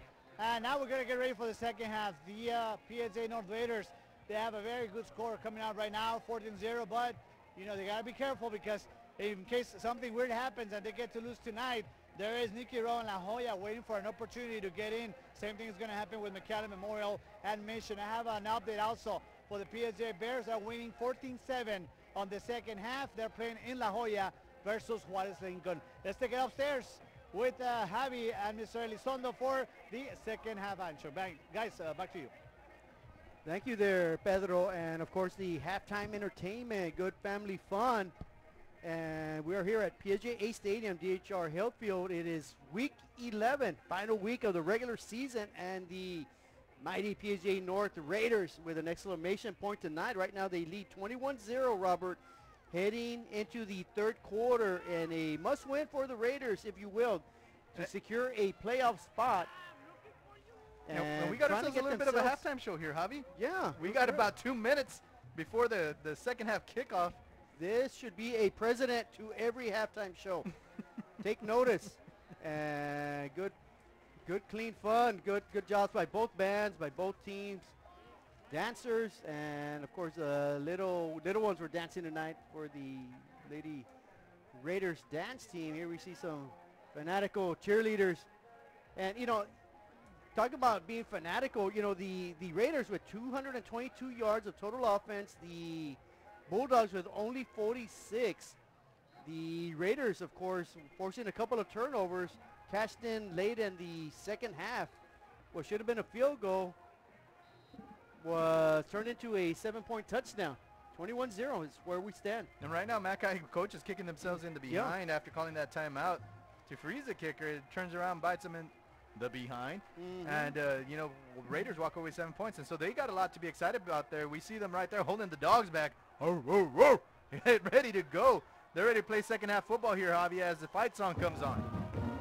And proud tradition, PSJA North Raiders storm the field here in the second half, and of course It is PSJA North 21, MCHI 0. The Raiders come into this ball game with a 4-2 district record, trailing PSJA High by 1 game in a 3-way logjam for second place. So the Raiders trying to stay abreast of District 36A and end the regular season on a high note, as they will be hosting a District 29 6A contender, which will either be Laredo United, Laredo Alexander, or Del Rio. And as you said, Javi, we'll be hosting that game here, and we kind of took a little cheap look into the game that's going on right now currently with PSJA and La Jolla. Yeah. And it's a pretty tight ball game, 14-7 over there in La Jolla. Yeah, at halftime, the Bears are struggling with the Juarez Lincoln team. And of course, the Bears trying to win an outright title for the first time since 2005. And of course, they were led by our assistant AD, Mel Rios. So the Raiders and the Bears having fine success here in this new District 36A, which has been a very difficult district to maneuver through. It's been hard knocks football. Every team has at least one defeat. And we talked about how, I think it was the second game of the season, how it felt like it was playoff atmosphere with, I think at the time it was Roe versus the Raiders. The Raiders, yeah. And you know, that had a playoff atmosphere, and it's exactly what it's come down to. The Raiders right now holding the tiebreaker amongst the other 3 teams in there. So a win and they're in, a loss and they're still ahead. So, you know, they just want to take care of business. Start off third quarter. They come out fire on all cylinders, and they're going to try to get the onside kick. Do they? A mad scramble. A lot of bodies flying around everywhere. Who recovers that onside kick to start the third quarter? I believe the MCHI Bulldogs will. I'll tell you what, there's some vicious hitting going on. Last man with the ball is number 1 for the Raiders, Garcia, but who officially recovered it? And they're going to say MCHI recovered it there. I believe the ball was touched prior to it crossing the 10-yard line, Javi. But still, nonetheless, the Bulldogs will have the ball here at their own 46-yard line. So great starting field position for the Bulldogs here to start the second half here at beautiful PSJA Stadium, DHR Health Field. And on first down, the Bulldogs come out of the gates firing. It's a good 9-yard pickup by the Bulldog running back. Yeah, a little bit of adjustments there by the offense there. They pull the guard. The running back decides not to go into the guard, not to follow his guard there, as the hole quickly got closed up. He bounces it out to the right-hand side and quickly gains 8 yards on that first play. 2nd and 2 here with the ball now sitting on the Raider 46-yard line. That was Franklin Arellano with the carry. Of course, last week he had a touchdown for the Bulldogs as they got their first win last week over Juarez Lincoln from La Jolla. On second down, a reverse and brought down in the backfield. Great sweeping tackle right there by Noah Gonzalez. Have yourself a game, young man. So zone blocking down there to the right-hand side of the line to try to get the defense to bite that way. The defense stays sound, disciplined, just looking into the backfield. That's where they find big old number 82 with the ball. He lumbers his way, just trying to not to lose any more yards as he already had lost. It is now 3rd and 6, a 4-yard loss on that play. Yeah, big-time tackle right there by the Raiders for a loss. The Bulldogs sitting right at midfield. They need to get to the Raider 44-yard line. Opening possession here of the third quarter. Of course, your Raiders leading 21-0. And the give is around the far sideline. Nothing doing. That could be another tackle for a loss. So the Raider defense does an outstanding job. Then they will more than likely be forcing the Bulldogs into a punt formation. Great rundown by number 99, Albert Elizondo. He chases the runner from the backside, brings him down, and some excitement there. Why not, big boy? He gets him out. More loss on the 2-yard loss on that play. Defense stepping up here on this first drive of the second half. So the Bulldogs, who started with a great field position after a failed onside kick by the Raiders, they do nothing with it. A quick 3-and-out, and the Raiders are going to return it from their own 20-yard line. A good full head of steam. The 40, the 50, picks up a great block. That draws a penalty, though. He's got one man to beat. He's going to get surrounded at the 10-yard line by a couple of defenders. outstanding run back, but will it hold up? They're going to say a block in the back. And from up here, that looked like a clean block, Javi. And oh, man, what a penalty here with that wonderful return, taking it all the way down to the 8-yard line. It will be coming back as the flag sits right now. Here's the return. Blocking below the waist. Number 44 to the return tee. That'll be a 15-yard penalty from the flag. First down. All right, so it was blocked below the waist. You know, that still, flag was thrown at about the 47-yard line. They will walk it back. So, again, the Raiders just really kind of shooting themselves in the foot after some big plays there. Nonetheless, Javi, they do have a 21-0 ball game. Yeah, it was a good block, except you can't block on a return below the waist, and that's exactly what it was. Of course, that is for the player's safety, so negate that great punt return by the Raiders. Still good, solid field position at their own 38-yard line. And on first down, Beltran sits back in the pocket, fires deep into no man's land, and that will be intercepted by his counterpart, number 3, David Chiquito. And Chiquito quickly gets past the 40, gets belted hard as he crosses the 35-yard line. And now we have a big scrum, a lot of pushing and shoving, and somebody needs to get in there quickly to stop this.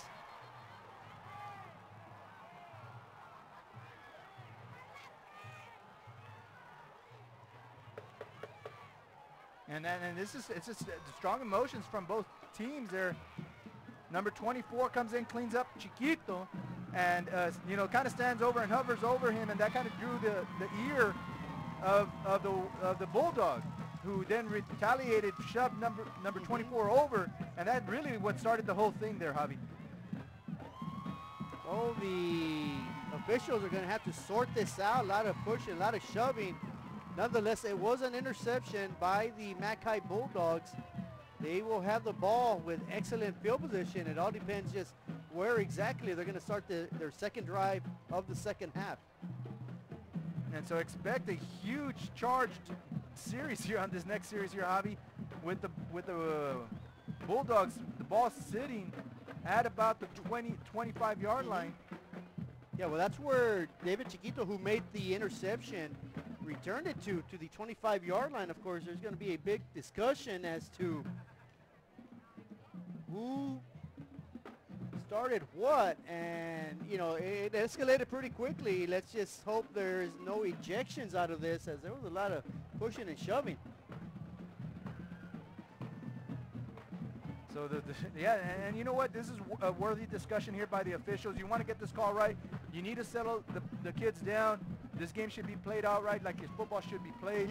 Yeah. And here we're going to get the call right now. During the return, we had 3 fouls on the play. Sportsmanlike conduct, number McAllen. We have unsportsmanlike conduct on far north. Those cancel out. We also had unsportsmanlike conduct on PSJA north. That's a 15-yard penalty.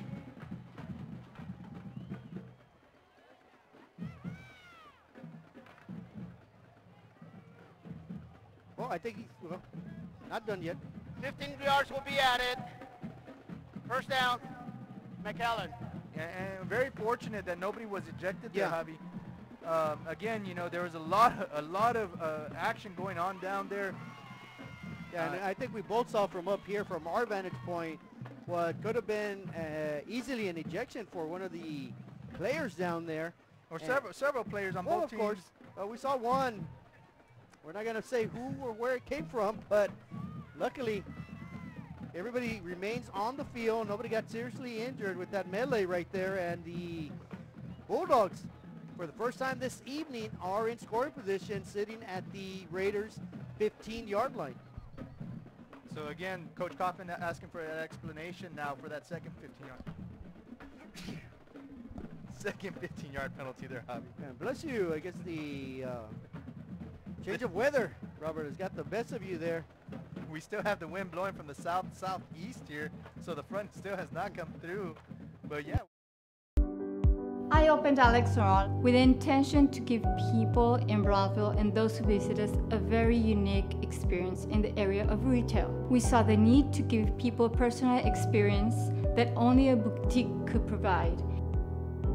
Here in Alex and Raw, what we work for is searching for different pieces, textures we bring from India, from Mexico, trying to make this a different experience. The people to find treasures here in their own valley. It's a pleasure to welcome everybody and making them a part of our family. We invite you to discover Brownsville. You can't miss it.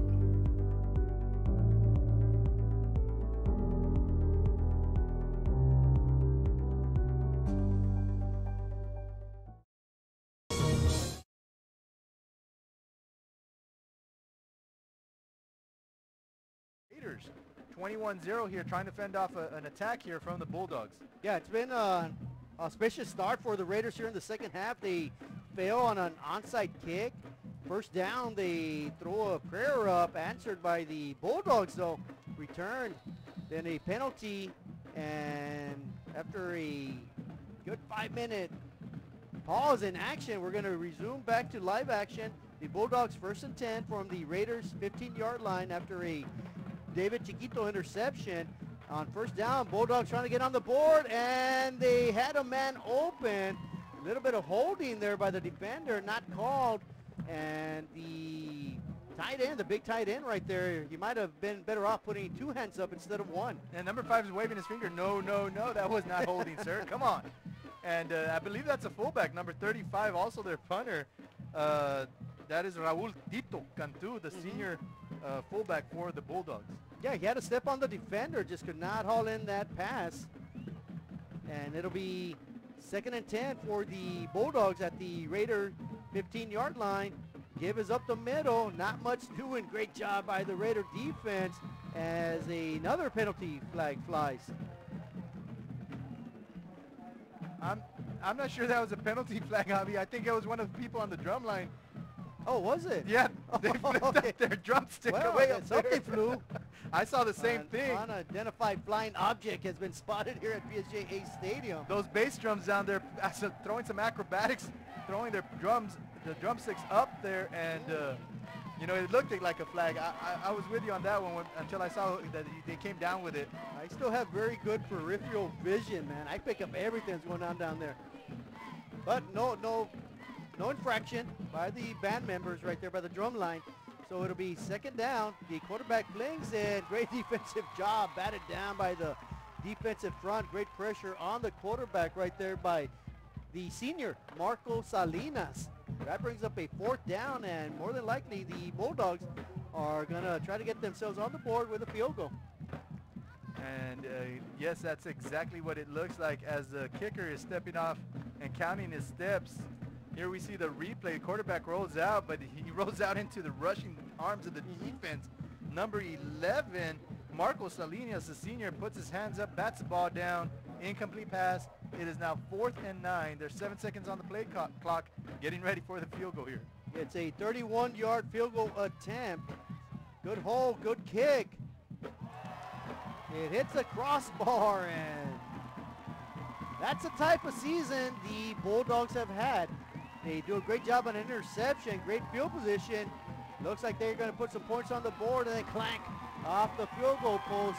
It is Raiders 21, Bulldogs 0 with 8:18 remaining here in the 3rd quarter. And tough roll there for the Bulldogs, as you're right. It just clanked off that side. And I don't know what was louder, the clank or the roar from the crowd here. From up here, we definitely heard both. And there you go, a good picture there of the supporting the supporting staff there, all here to support the mighty Raider football team, the mighty Raider band, the Raider Reds, and the cheer squad here.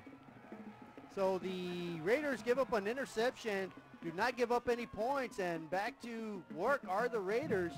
And on first down, just simple helmet on helmet football, and the Raiders dominate the line of scrimmage as they've done all evening. Big time run right there by the Raiders. Rangel takes the sneak up the middle, is able to leap over some of those bodies that are on the floor, step forward, move that ball up 7 yards, 2nd and 3, Javi. here more importantly, 7:54, clock keeps ticking. And Raiders still with that strong running game here in the second half. And the Raiders would like nothing better to have a great ball control offense that dominated in the first half. Continue here in the second half. They're going to give it to Beltran. Big gaping hole. Met after about a 6-yard pickup. That's another Raider first down. That was just a quick toss to Beltran off the right-hand side. Follows lead block. Falls forward again, moves the chains, 1st and 10. Ball, you said, sitting on the 34-yard line. Clock still ticking again, wearing this defense down for McAllen High. So the Raiders with 2 runs, each of 7 yards, are quickly at their own 34-yard line. Of course, the Raiders took over at their own 20 after a missed field goal by the Bulldogs, and that's why we sit at 21-0 during the second half. The Raiders, first time with the ball in the second half, threw an interception. They're keeping it on the ground here on their second possession, and after another 4-yard pickup, the Raiders continue to move the ball well. And so Rangel, who was coming in third in District 36A with a total of 1,332 yards, has still yet to make a pass completion and add any to that total there, as all the yards, Javi, have been coming on the ground. Yeah. It's been a very good ground attack by the Raiders. That's their bread and butter, though. I mean, of course, it's a luxury when you can have a pass completed to soften up that defense, but I don't think the Raider offensive line really cares whether they're running or passing the ball. They're going to run it right there with Gonzalez, and the freshman does a good job of getting past the initial line of scrimmage and maybe picking up a yard. Little 21 tackle trap there really doesn't go for much there, as the tackle for Mac High quickly shut that play down, and the Raiders now facing a 3rd and 7 here with the ball still on their own 36-yard line. Yeah, that's the one thing, though, Robert. Expect a heavy dosage of running between the tackles. Keep the clock moving. Keep that running back in play. On 3rd down, the Raiders will go just off tackle to Beltran. He's going to swing it all the way past the 40-yard line. Of course, he has to get to the 44-yard line. They're going to say maybe the 42. It's going to be 4th and 2 upcoming for Coach Kaufman and the Raider offense. And this is an easy call for Kaufman. His offense has been able to control the line of scrimmage. He's going to send the play in there and rely on that big offensive line to push and get enough yardage for the running backs to fall forward and get that first down. So it'll be 4th down, and as you mentioned, the Raiders will be going for it. Quarterback under center. They're going to give it to their running back quickly, and a quick hitter provides about 9 to 10, 8 yards maybe, but a penalty is going to be called possibly against the offense.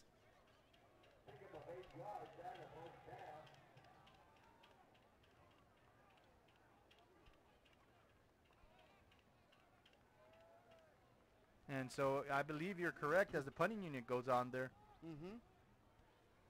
Illegal formation on the offense. That's a 5-yard penalty. 4th down. So rather than facing a 4th and 2, it will be a 4th and 7. Kaufman changes that offensive unit, and now we got the punting unit out there. So after that penalty, the Raiders will be in punt formation. This is their second opportunity with the ball here in the second half, and they're going to fake it. Beltran wide open. He's got one man to beat. Does he slid through him? No, he does not. He's going to get tackled at the Bulldogs' 36, 37-yard line, but great trickery once again by the special teams of the Raiders. And again, nobody covering Beltran on there. So the first completion of the ball game comes on a 4th down trick play.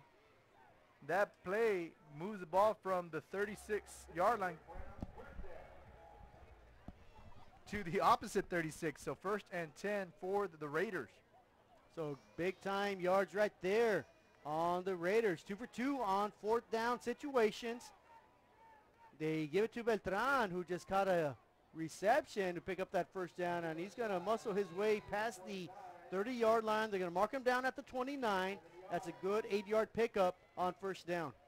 Tough 8-yard pickup there, Javi, as he's quickly met with a bunch of defenders taking on hits, but still whirling and turning and driving and pumping, and he's getting there, you know, battling for every yard there.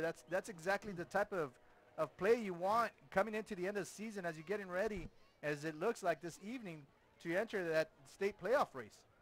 Yes, they're firing extremely well. They're playing off that offensive line. They're feeding off that offensive line right there, and there's another good run. And that time it was Isaac Gonzalez testing the left side of that offensive line, right side of the defensive front, and the Raiders again, they're dominating the line of scrimmage. And something we've been seeing all evening long is the excellent blocking by the receivers, and they're the ones who are really, you know, allowing those the Raider running backs, once they hit that edge, those receivers are holding on to that block and keeping it, and it's just an easy reach, cut left, cut right, depending on that block. And so again, receivers, great job blocking this evening. 1st and 10 once again for the Raiders. Out of the I formation, they're going to give it to their lead back, Gonzalez, and there's a mad push. Well, they shove them all the way into the end zone. Touchdown, Raiders. Wow, that is a huge push by that offensive line. Gonzalez was stopped almost at the 5-yard line. He was stopped at the 8-yard line there, Javi. Yeah, that's a big-time push. Gonzalez benefits from that, and touchdown, Raiders. So there you see Gonzalez get stopped about the 7-8 yard line. They pick him up, say, hey, we got you, brother. They're taking him in. And there we go, big old number 72, big old number 79. Wow. There's number 76, number 70, and 78 all pitching in for that touchdown. And the field goal attempt, extra point attempt is muffed. That'll be no good. So a pretty near perfect night, and we're going to send it down. Illusions Boutique in Bar specializes in quinceañeras, tiaras, jewelry, and accessories to accentuate beautiful dresses just for your daughter. Unique styles you won't find anywhere else. Make her quinceañera the best and come to Illusions Boutique. Look forward to when they're older. Back to you. Thank you very much, Samantha. And my apologies earlier. Samantha Garza, you're doing an awesome job down there. Thank you for bringing us, you know, some of the perspectives from some of our fans out there who are able to participate in this beautiful production. You know, the young ladies able to dance with the Raiderettes. Each of the 4 high schools, you know, have those programs where these girls get to dance on Friday night, Thursday night, during halftime with some of those Sapphires, Raiderettes, Bearettes, and some of those dancers from Wolverines. And again, looking up to the future, and it's just a wonderful job that our community does involving everybody. Yeah, it's a great thing that involved the youngsters at an early age, give them the experience to be out on the field. And, you know, the game of football, the Friday night, Thursday night football games encompass a lot more than just the football players, and that is a prime example. Starting them out early, trying to get themselves motivated to make the dance teams in their later high school careers. And here we go to open up the half. Raiders, you know, onside kicked. Let's see what they have up their sleeve here. I'm not betting on anything the way Kaufman has been making these calls this evening. This time it'll be more of a traditional kickoff. Fielded, well, did stop right there. Great job on that foot wedge by the kickoff unit for the Raiders. The Bulldogs will get it up to the 26-yard line, and that's where the MCHI Bulldogs will get their 3rd possession of the second half with 3:34 remaining in the 3rd quarter. It is PSJA North 27, MCHI Bulldogs 0. So the previous series, Javi, they were able to get the ball deep inside the red zone territory. They came away with 0 points, Javi, after that the field goal bounced off that right upright. Let's see if they can get anything going. But before we say anything, the Raiders are going to call a timeout. Far North. That's the first charge timeout of the second half. Forever Memories, Antiques and Collectibles is your source for vintage, antique collectibles, vinyl records, and more. Located at 206 East Jackson in historic downtown Harlingen, it's Forever Memories, Antiques and Collectibles. It's a step back in time with a soundtrack like none other. Open Monday through Saturday, filled with memories and more. Forever Memories is for you. We're hoping we can do it here at beautiful PSJA Stadium. And that would be, you know, just awesome for all our fans here for the PSJ community and for both schools, as if we can both open those games up here in our home field.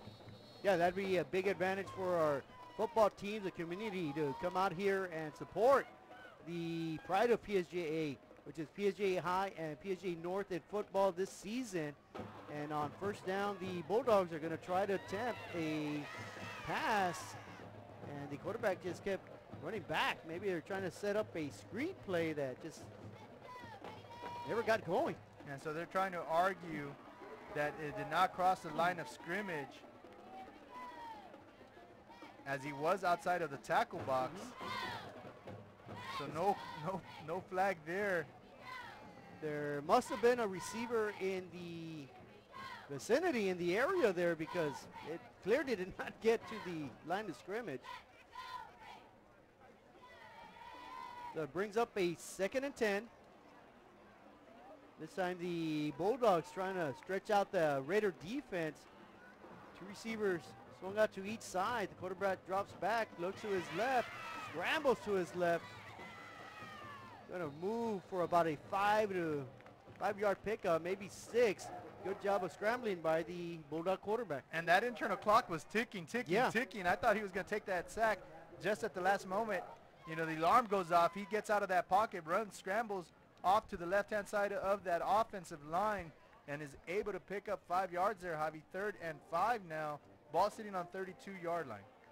So it's a 5-yard pickup, as you mentioned, and the Bulldogs here in the second half without a first down. On the evening, the Raiders playing about as stingy as you can be. They've allowed only 2 first downs on the ball game. So it'll be 3rd down. Bulldogs elect to run it up the middle. Great job once again by that Raider defensive front, filling in where the linebackers. It's going to bring up a 4th and 2 for the Bulldogs. And it looks as if the Bulldogs will go for it now here on 4th and 2, Javi. They're going to gamble. Yeah, the Bulldogs with 2 first downs on the evening. The Raiders have limited the inept Bulldog offense to 53 total yards. 53, that's being as stingy as you can be there, Javi. So on 4th down, let's see the Bulldogs. Well, they're going to think about it. They were running out of time on the play clock there, Javi, as they only had 3 seconds to get this play off, and they still weren't set. Timeout. McAllen. We MCHI. We are MCHI. Exotic Tropical Pet World has an amazing selection of pets, toys, and accessories. MCHI Bulldog and fans of any team should go see them at 1716 West Hackberry in McAllen. The only 53 for MCHI. Again, it's been a tough sledding for that Bulldog offense all evening long. Yeah, that's been the downfall for the Bulldogs this football season. Their defense has played well, respectable football. It's just been their offense has not been able to be productive enough to get any W's in the win column. And of course, MCHI right now 2-7 overall on the year, 1-5 in district. And the Raiders taking full advantage of that. They're 5-4 on the year, 4-2. So they're trying to end up 6-4 in the regular season and 5-2 in district. Oh, some trickery there, Javi. Go left, go right, go left. And some spin moves there as well at the end of that run. The Raiders played both sides well. And at the very end, the Bulldogs decided to give it to the third option.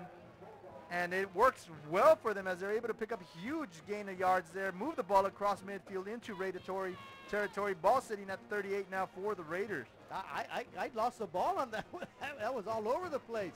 And so did the Raider defenders. And next thing you know, MCHI races for a first down. They're in Raider territory, as you mentioned, and the Bulldogs for the second time this half trying to make a threat. And on first down, the quarterback keeper, that is Brian Gatsa, with a good job of running. He's got shoved out of bounds, but not after about a good 8-9 yard pickup. They might even get 10 on that. And the box was stacked with defenders there. No safety up over the top.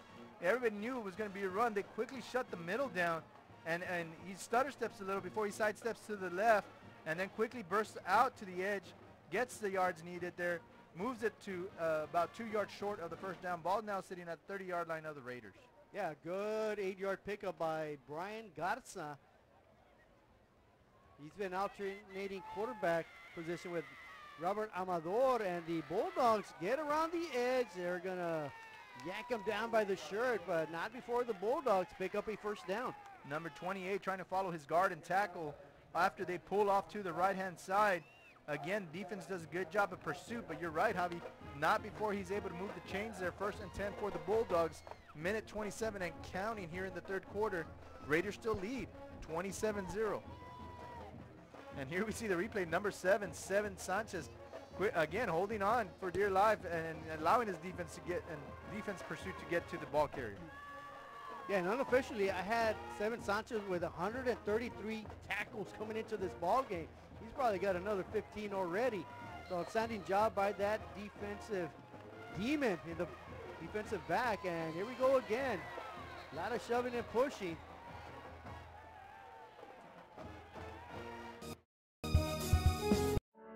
For over 65 years, VTX1 Companies has called South Texas home. And that means more to us than just being in a community. It means being part of the community. Through the good times and the hard times. Celebrating every triumph and lending a helping hand whenever we can. From farm to city and neighbor to neighbor, VTX1 Companies is there, bringing friends, families, businesses, and communities closer together. VTX1 Companies, connecting you since '52. 15-yard penalty from the end of the run. 3rd down. Yeah, and so that's something you don't want to see in any ball game. White. It's white. It's white. Yeah. His microphone was still on. And so, yeah, they were calling the penalty on White there for the Bulldogs. Number 74 staying on his block, on his block just a little too long. That is number 74's first unsportsmanlike conduct of the game. So there you go. And so, again, he was pushing the defender into the ground. Play had ended. And again, some retaliation there by the Raiders. And the coaching staff doing a good job separating, you know, the boys there from getting any worse there, Javi. So the penalty is going to push the Bulldogs back. It's going to be a first down and a mile to go. They have to get all the way to the Raider 17-yard line. Of course, we have under a minute remaining here in the third quarter. The Raiders, the PSJA North Raiders 27, MCHI Bulldogs 0. Still some talk, still some confusion on what's going down, and maybe the head official is just simply trying to restore both teams from getting after it after the fact. They got to keep it between the lines, keep it between the whistles, and let's see if we're all sorted out now. 2nd and 20 upcoming for the Bulldogs. Quarterback drops back, heavy pressure. Amador fires, throws, and almost intercepted right there by the Raiders. Great job defensively by the secondary. Yeah, number 36 for the Bulldogs doesn't do too good of a job picking up the blitzer there. And he gets pushed all the way to the quarterback. And the defender almost is able to reach out to the quarterback and bring him in within his grasp. Here we see the 63, good job bull rushing there. Quarterback rolls out to his right-hand side, and he just chunks that ball into double coverage. Number 1 has a good break on that. And unfortunately, he's not unable to come down with the interception, but it does cause an incomplete pass, so it's going to be third, like you said, Javi, forever here with 42 seconds left in the third quarter. So 3 down linemen. In fact, there's no down linemen. Everybody just swarming around the line of scrimmage for the Raiders, trying to put a lot of heavy pressure on Garza. Garza sits, can't find anybody, and he is finally going to get met by a slew of defenders, and tackled is Garza at the 40-yard line. That'll bring up a 4th down, and definitely out of field goal range. Let's see if the Bulldogs elect to go for it or simply punt the ball away. Yeah, no, and the receivers unable to get open. Defenders do a good job and with the coverage there. And it looks as the offensive line kind of quit blocking there towards the end. Number 6 takes a good hard shot there, you know, and maybe gets a wind knocked out of him. There is an injury timeout for MCHI here as they're taking a look at him. And you're right, Javi, it is 4th and 23. Stop today at 523 Express Printing, 1 block from UTRGB in Edinburgh. For copies, school, marketing, or fundraising materials, it's the place for printing needs. Business cards, labels, invitations, letters, signs, banners, and more. Call 523 Express Printing today. And only 14 yards passing for MCHI as they have 74 yards on the ground. They had that 1 interception that they were able to bring back. But again, it's been all north this evening. And, you know, credit the coaching staff for getting their...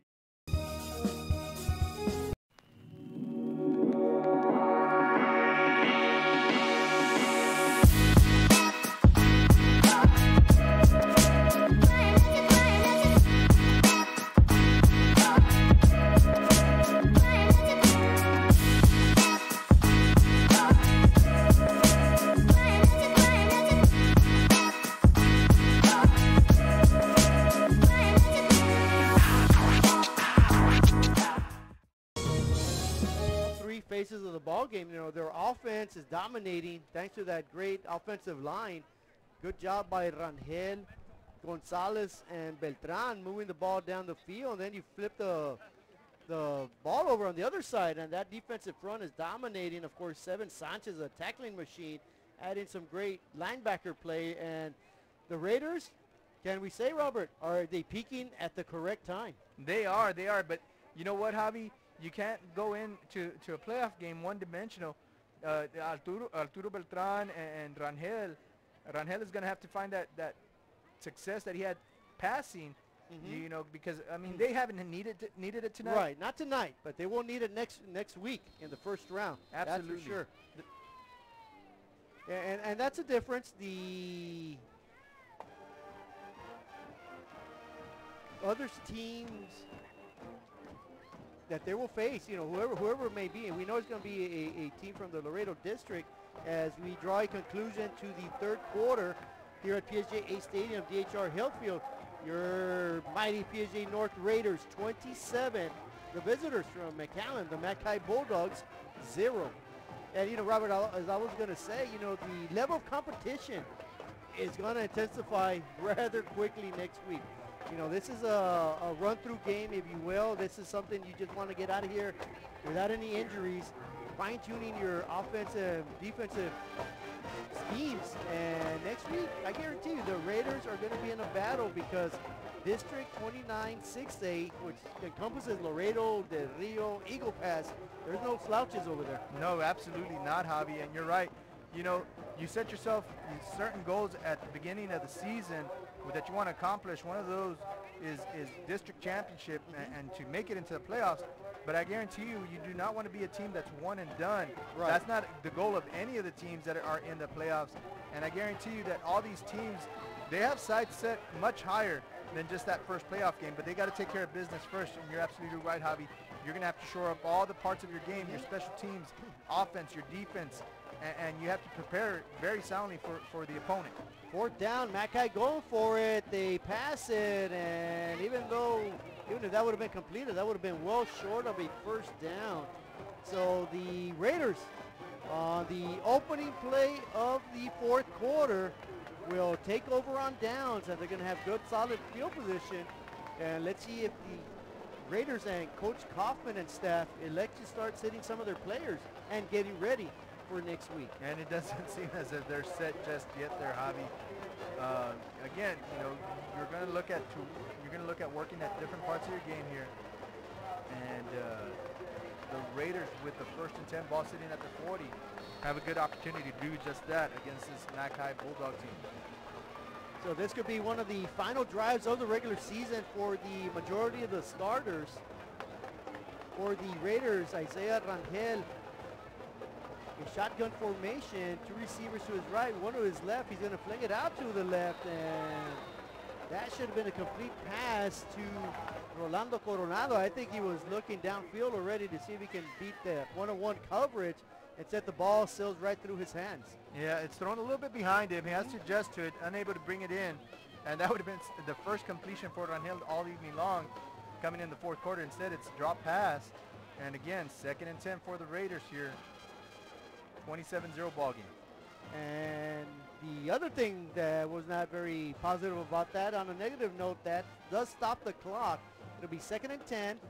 The Raiders trying to run out the clock, and running right through the defense is Rangel, and he's going to streak down the sideline, and he's going to step out of bounds at the Bulldog 38-yard line, but a good run right there by that elusive Isaiah Rangel at quarterback. And here you see the replay. Rangel just tucks the ball, runs up the middle, cuts it up to the left-hand side. Good job right there, running defender, and even a better job avoiding the big hit. 11:42 now. Ball sitting at the Bulldog 39, 1st and 10. Number 17 for the Raiders brings in the play. That's R.J. Zuniga, the junior. And here we go, Javi, in the brand new series for the Raiders. Isaiah Rangel, after that 21-yard pickup, has 82 yards rushing on the evening. This time the Raiders come out in an I formation from the Bulldogs 39-yard line. They're going to give it to the deep man, Beltran. Good wall of blockers in front of them, and that's an easy 9-yard pickup. Yeah, those blockers were at least 5 yards down the field before Beltran ran into any traffic there. Number 21 clearing out, number 21. And again, you know, he's just following the big boys.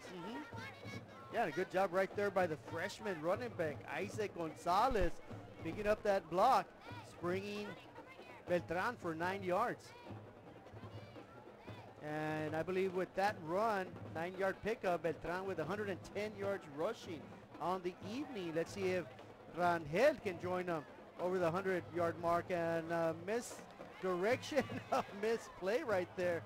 Phantom running back didn't get the ball, and Rangel wisely just holds on to it, tries to make something out of nothing. But that'll be about maybe no gain on that. I'm confused here. I mean, yeah, they stopped forward progress there, but then he ran backwards. Yeah, he did. And they marked him at the 30. Well, you know.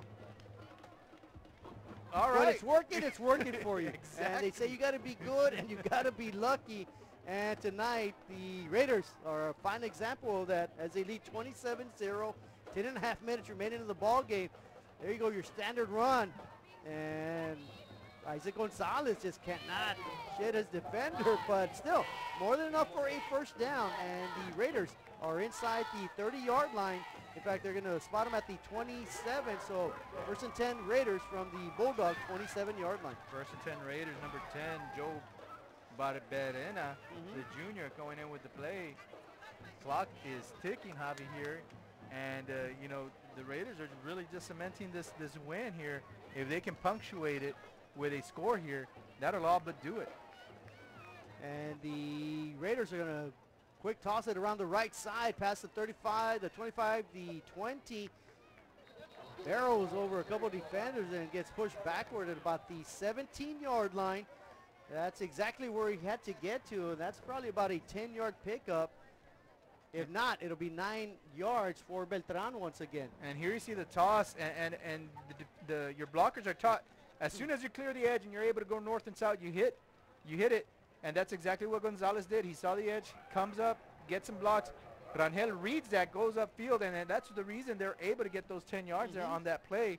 And again, move the chains for the Raiders. Again, just steady dominance of that run game. Well, actually, Robert, they're going to say he got stopped a yard short. I thought he got to the first down marker, but they said they got him at the 18. And it'll be 2nd and 1. The give is up to middle, and that'll surely be more than enough for a first down for Gonzalez and the Raider offense. They're going to spot him down all the way to about the 11-yard line. So the Raiders will have 1st and 10 as we see here on the replay. And Gonzalez following the big boys up the field, tucks his head and just keeps plowing forward. He gets stopped at the 11-yard line. They have another opportunity to gain a first down if they get to that 1.5-yard marker. And here we go, Javi. 1st and 10, ball sitting at the 11-yard line. It'll be 1st and 10 from the 11, as you mentioned, and Isaac Gonzalez with 8 yards. He'll be the third running back this evening with over 100 yards rushing. This time it'll be a quarterback keeper, nothing fancy, just a push from that offensive line. Nets about 3 yards with 8:15 remaining in the ball game. The Raiders, as you mentioned, exclamation point, trying to get a 34-0 lead. Right now they lead 27-0. Maybe some talking there by both teams, as Rahel seems amused after that play. He tells his guys, hey, let's get back to business. Let's go ahead and finish with a TD here. It is now 2nd and about 7 here with 7:50 and counting. And here we go. Rangel overlooks the defense, awaits a snap. It's a give up the middle to Gonzalez, but not much doing. Good job right there by that defensive front at the point of attack. And that'll get him 1 yard, so Gonzalez will be 7 yards short of the century mark.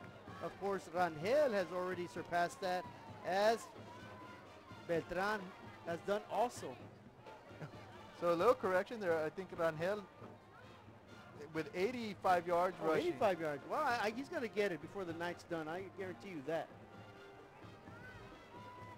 It'll bring up 3rd down and 6. The Raiders can pick up a first down at the 1 yard line.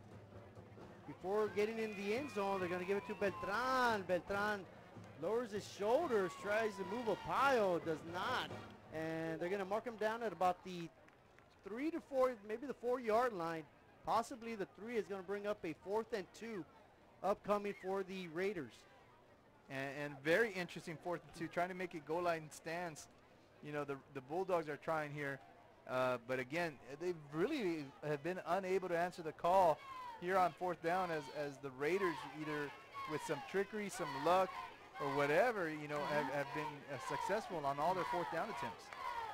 It'll be 4th down and 2 from the 3 yard line of the Bulldogs. The Raiders from I formation, and did they jump? Yes, they did. The Raiders with a false start bring that back. Unable to hold the water there. With a sack, false start on the offense, number 79. It's a 5 yard penalty, still 4th down. So rather than face a 4th and 2, Javi, will be 4th and 7.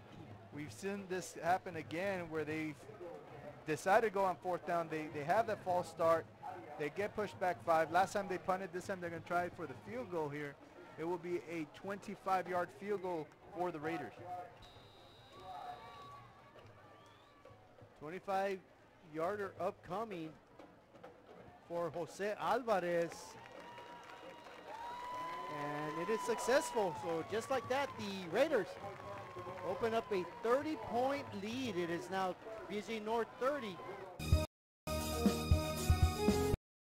Looking for a new garage door or just need repairs? Overhead Door stands for excellence. With a complete line of garage doors and openers, plus expert service you can trust. Beautifully designed, beautifully crafted, trusted for more than 90 years. Always look for the Overhead Door logo to be sure you're getting the genuine, the original Overhead Door. Overhead Door of South Texas. Look for the red ribbon, 956-787-DOOR.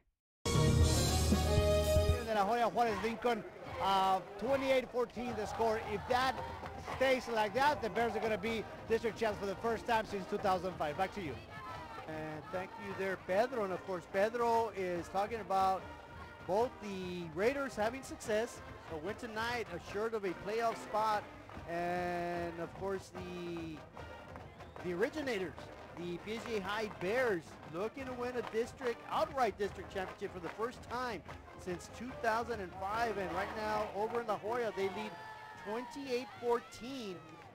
Both scores hold up. Both the Raiders and Bears will be heading into the playoffs with wins and a lot of momentum. And that's what it takes to win playoff football games. And the beauty of this, Javi, is they both played on a Thursday night. Right. So they get that extra day to prepare, as some of the teams that they'll be facing will still have to play tomorrow night. Right. And here we have a reverse, and ouch, that hurt. And what's going to hurt even more is the Raiders recovering it. Not sure why you call a a little trick play when you're trailing 30-0, but that's what MCHI did, and they pay the price. The Raiders with a big knockout punch right there. They're going to sit at the Bulldogs' 19-yard line. First and 10 Raiders with a 30-0 lead with 5:54 remaining in the ball game. And you know, something huge that we see here, Javi, and you're going to see it here. You know, it is a trick play. They throw it back here. It does go, it is backward pass, but just the way the number 40 was going after the ball, you see Raiders just flying to the pigskin there, right there. And that's just the kind of attitude they've had all evening long. You've seen that on the field in the blocking. You've seen it in the defense. And now you see it on the scoreboard, 30-0, with an opportunity to add more points and really going with some confidence into that Texas State playoff race next week. And new into the lineup is Trey Elizondo, the quarterback, and he comes out firing. Great job right there. Wasting no time is Mr. Trey Elizondo. And good strike right there. Good reception. And, of course, Elizondo is a junior. And so I believe that's going to be the second completion of the game. First one coming on that fourth down trick play on the punt. Elizondo with the first official quarterback throw, you know, to his receiver, setting up first and goal here with the ball on the 6-yard line.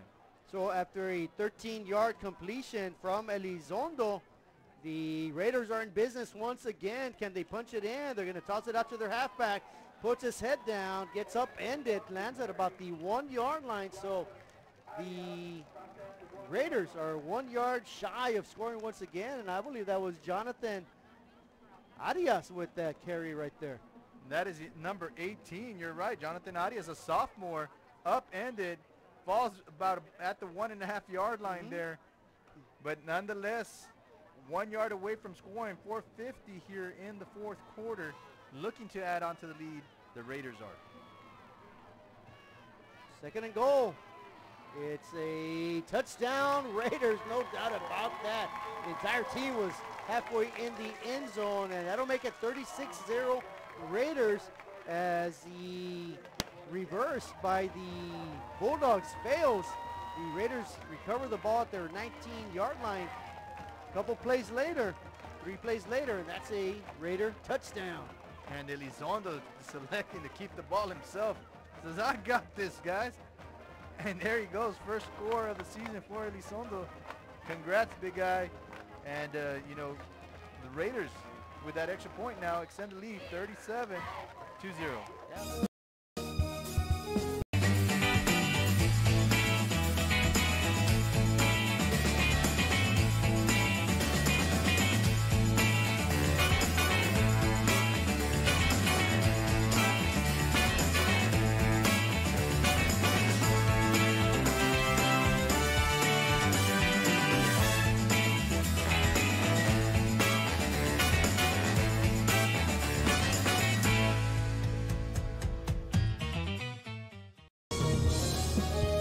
A lot of good things are happening here at PSJA ISD. You know, the Raiders heading to the playoffs, the Bears heading to the playoffs, the PSJA High Band, outstanding effort, advancing to state for the first time in history.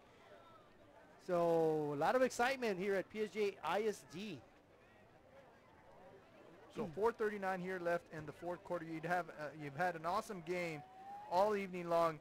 The seniors this evening, we saw the number 19 put out there by the PSJA North Band. Thus was just made up of pure seniors, making up the number 1, number 9 there. And they are going to have a senior walk here, and it's going to be a celebratory senior walk, as they know they'll be going into the playoffs and getting another week of play. And the kickoff this time is returned up to the 22-yard line, so that is where the MCHI Bulldogs will take over with 4.5 remaining in the ball game. 2 timeouts left for both teams. 4:33 here, Javi. You know, if you're MCHI, you want to finish on a positive note. I guarantee these kids are still going to fight and try to put some points out there. Nobody wants to go home with a goose egg, you know, on their final game. Some of these seniors still have a lot of pride to play for. And if you're a junior or sophomore on the visiting team, you definitely want to build on that success if you finish on a strong note here in this last drive.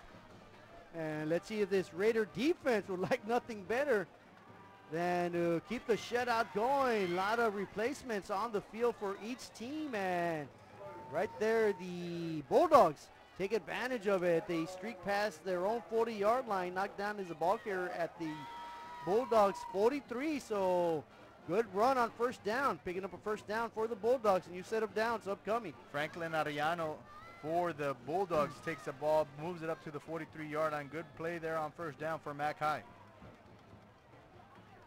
And that is the Bulldogs getting over the century mark. They have 108 total yards now on the evening.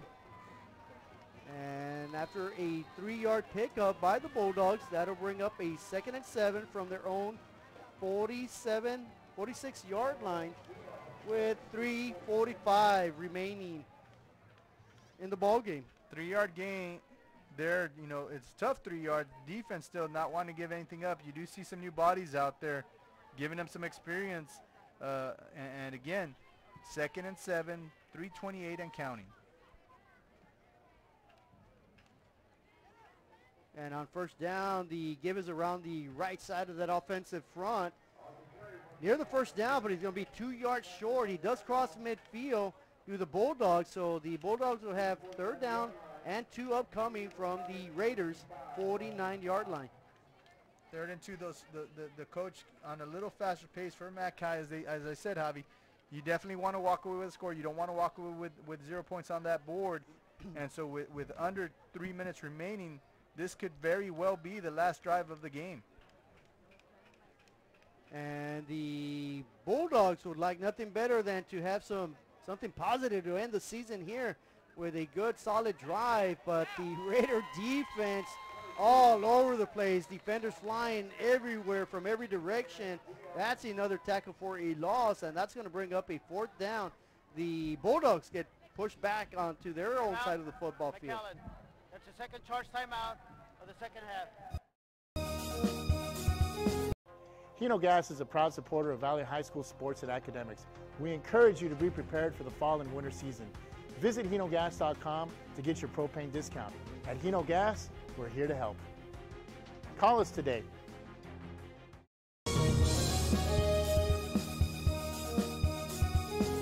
If you drive a truck, we're looking for you. Rollins Transportation is now hiring non-CDL drivers for FedEx ground delivery routes. You must be 21 years or older, have 1+ year driving a 15-foot or larger box truck, have a clean background check, a clean driving record, and be able to provide a driving employment history. There are multiple open spots available. If you have what it takes to be part of our growing team, don't wait. Call, text, or email to apply today.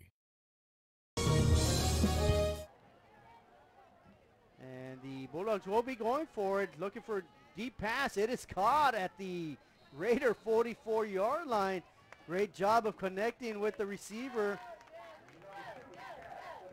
for the Bulldogs, and that'll be a 1st down, Robert. Yeah, no, they get to play another game. Yeah, play another day here. Amador with a good pass right there. Good reception by the receiver. The new set of downs for the Bulldogs. They're going to air it out again. Amador looks. He's going to scramble. Not much doing. Not very fleet-footed is Amador. And he's going to get sacked for about a 2-yard tackle right there. Big old number 85, Peter Gonzalez, the junior defensive lineman, is able to chase down Amador there from behind. You said not very fleet-footed. The big boy had some wheels on him chasing that quarterback. And on 2nd down, Amador rolls around, fakes, keeps it. Fires across his body. Dangerous pass, but even a better reception right there by number 82 of the Bulldogs, Ed Castillo, the junior tight end. So here you go. Your 2-minute offensive drill is on the clock here. 1:28 and counting. Third and about 4 here.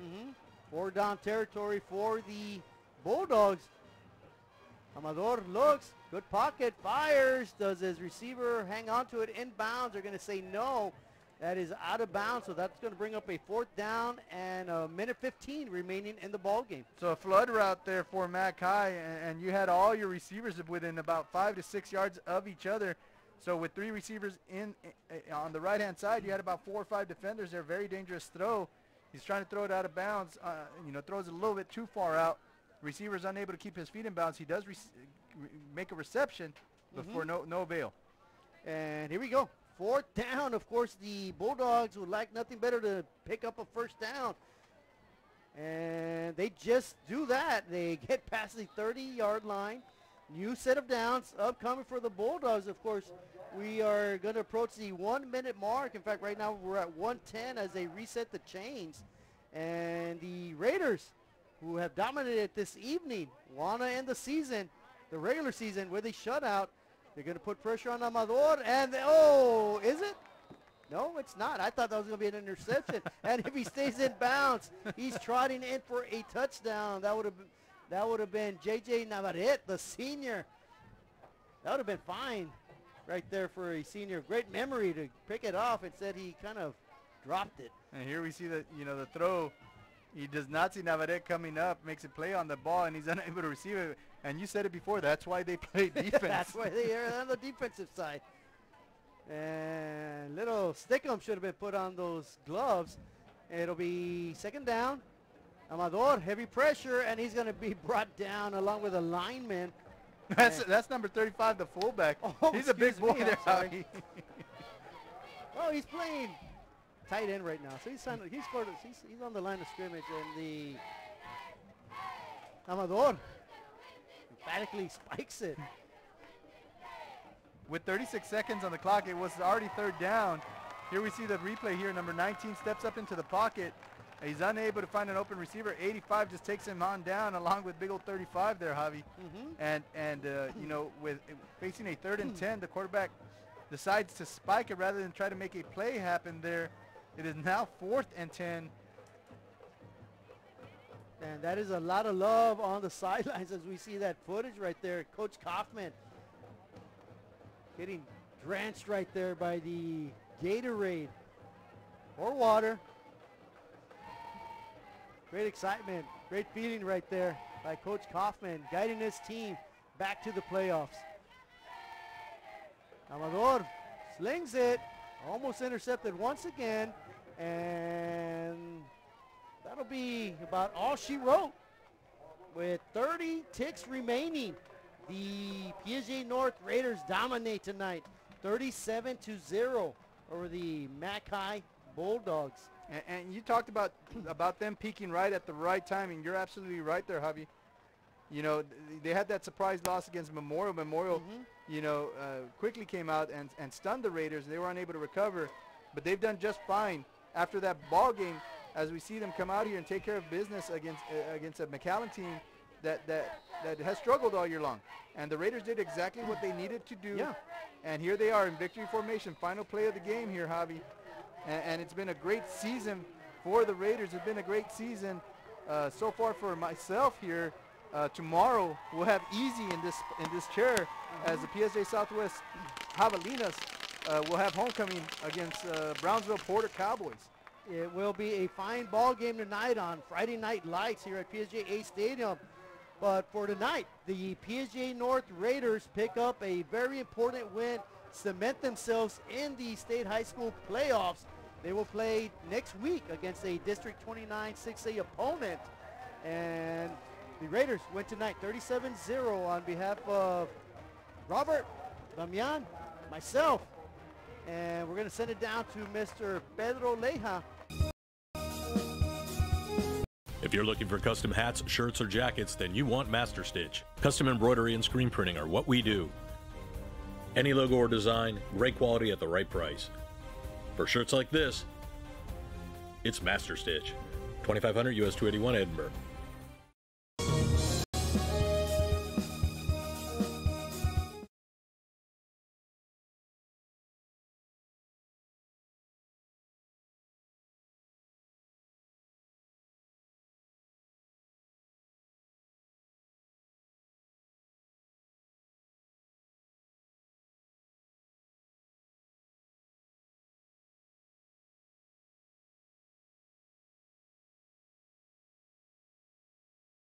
And that brings up a 3rd and 2 for the Raiders here in their opening possession. They've already eaten up 3.5 minutes of the clock.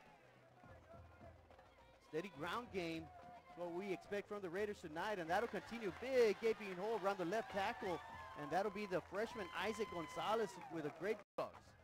It'll be 4th down. The Raiders appear to be going for it. Rangel in shotgun formation. The receivers split out wide on each side. They're going to give it to the running back, and Isaac Gonzalez musters his way in for a touchdown. Raiders on the outside with Beltran and his other receivers there. So the Raiders really controlling the pace of the game right now. Yeah, the tempo is definitely on the Raiders side. This time they're going to go around the left side. Big gaping hole, big power run right there. And the Raiders are going to have a 1st and goal upcoming. And that's exactly what Beltran saw, and he's got the speed to get there. But again, you said good job by the defense there to catch up to him, knock him out of bounds at the 2-yard line there, Javi. It'll be 2nd and goal upcoming. Rangel gives it to Beltran. Beltran musters his way for another touchdown. The Raiders. So the Raiders will begin this possession, their 3rd possession of the game. 21-0. Of course, both possessions for the Raiders have been touchdowns. A 78-yard drive, a 50-yard drive, and on 1st down, the Raiders get back to work on the running game. Good hard-nosed running right there. Total offense for the Bulldogs. And so trying to finish the season off on a high note for their seniors to walk the evening, and they're right on track here, Javi. That was Noah Gonzalez, the senior defensive back, making the tackle, but a great big run. Will Seven Sanchez make a game-saving tackle right there at the 2. Go Raiders, go is the chant. Let's see if they can get themselves in the end zone. It's a give. And we're going to say touchdown, Raiders. Great job by Kaufman. Great job by the special teams. Touchdown at their own 38-yard line.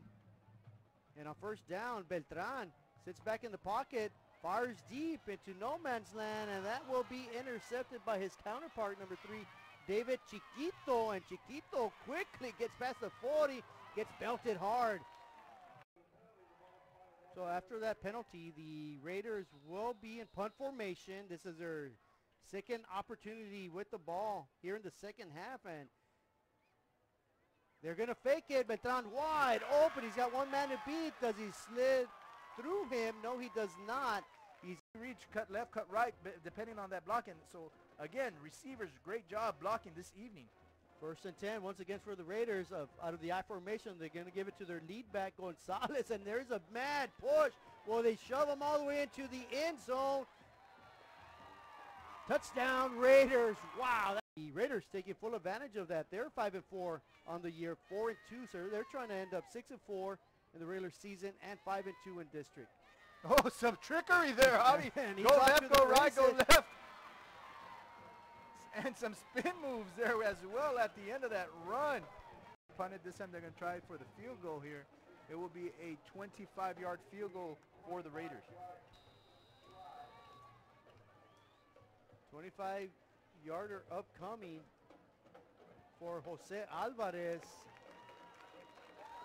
And it is successful. So just the beauty of this, Javi, is they both played on a Thursday night.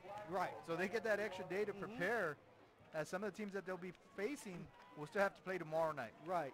And here we have a reverse, and ouch, that hurt. And what's going to hurt even more is the Raiders recovering it. At the 1.5-yard line there, but nonetheless, 1 yard away from scoring. 4:50 here in the 4th quarter. Looking to add on to the lead, the Raiders are. 2nd and goal. It's a touchdown, Raiders, no doubt about that. And as if you're a junior or sophomore on the visiting team, you definitely want to build on that success if you finish on a strong note here in this last drive. And let's see if this Raider defense would like nothing better than to keep the shutout going. A lot of replacements on the field for each team, and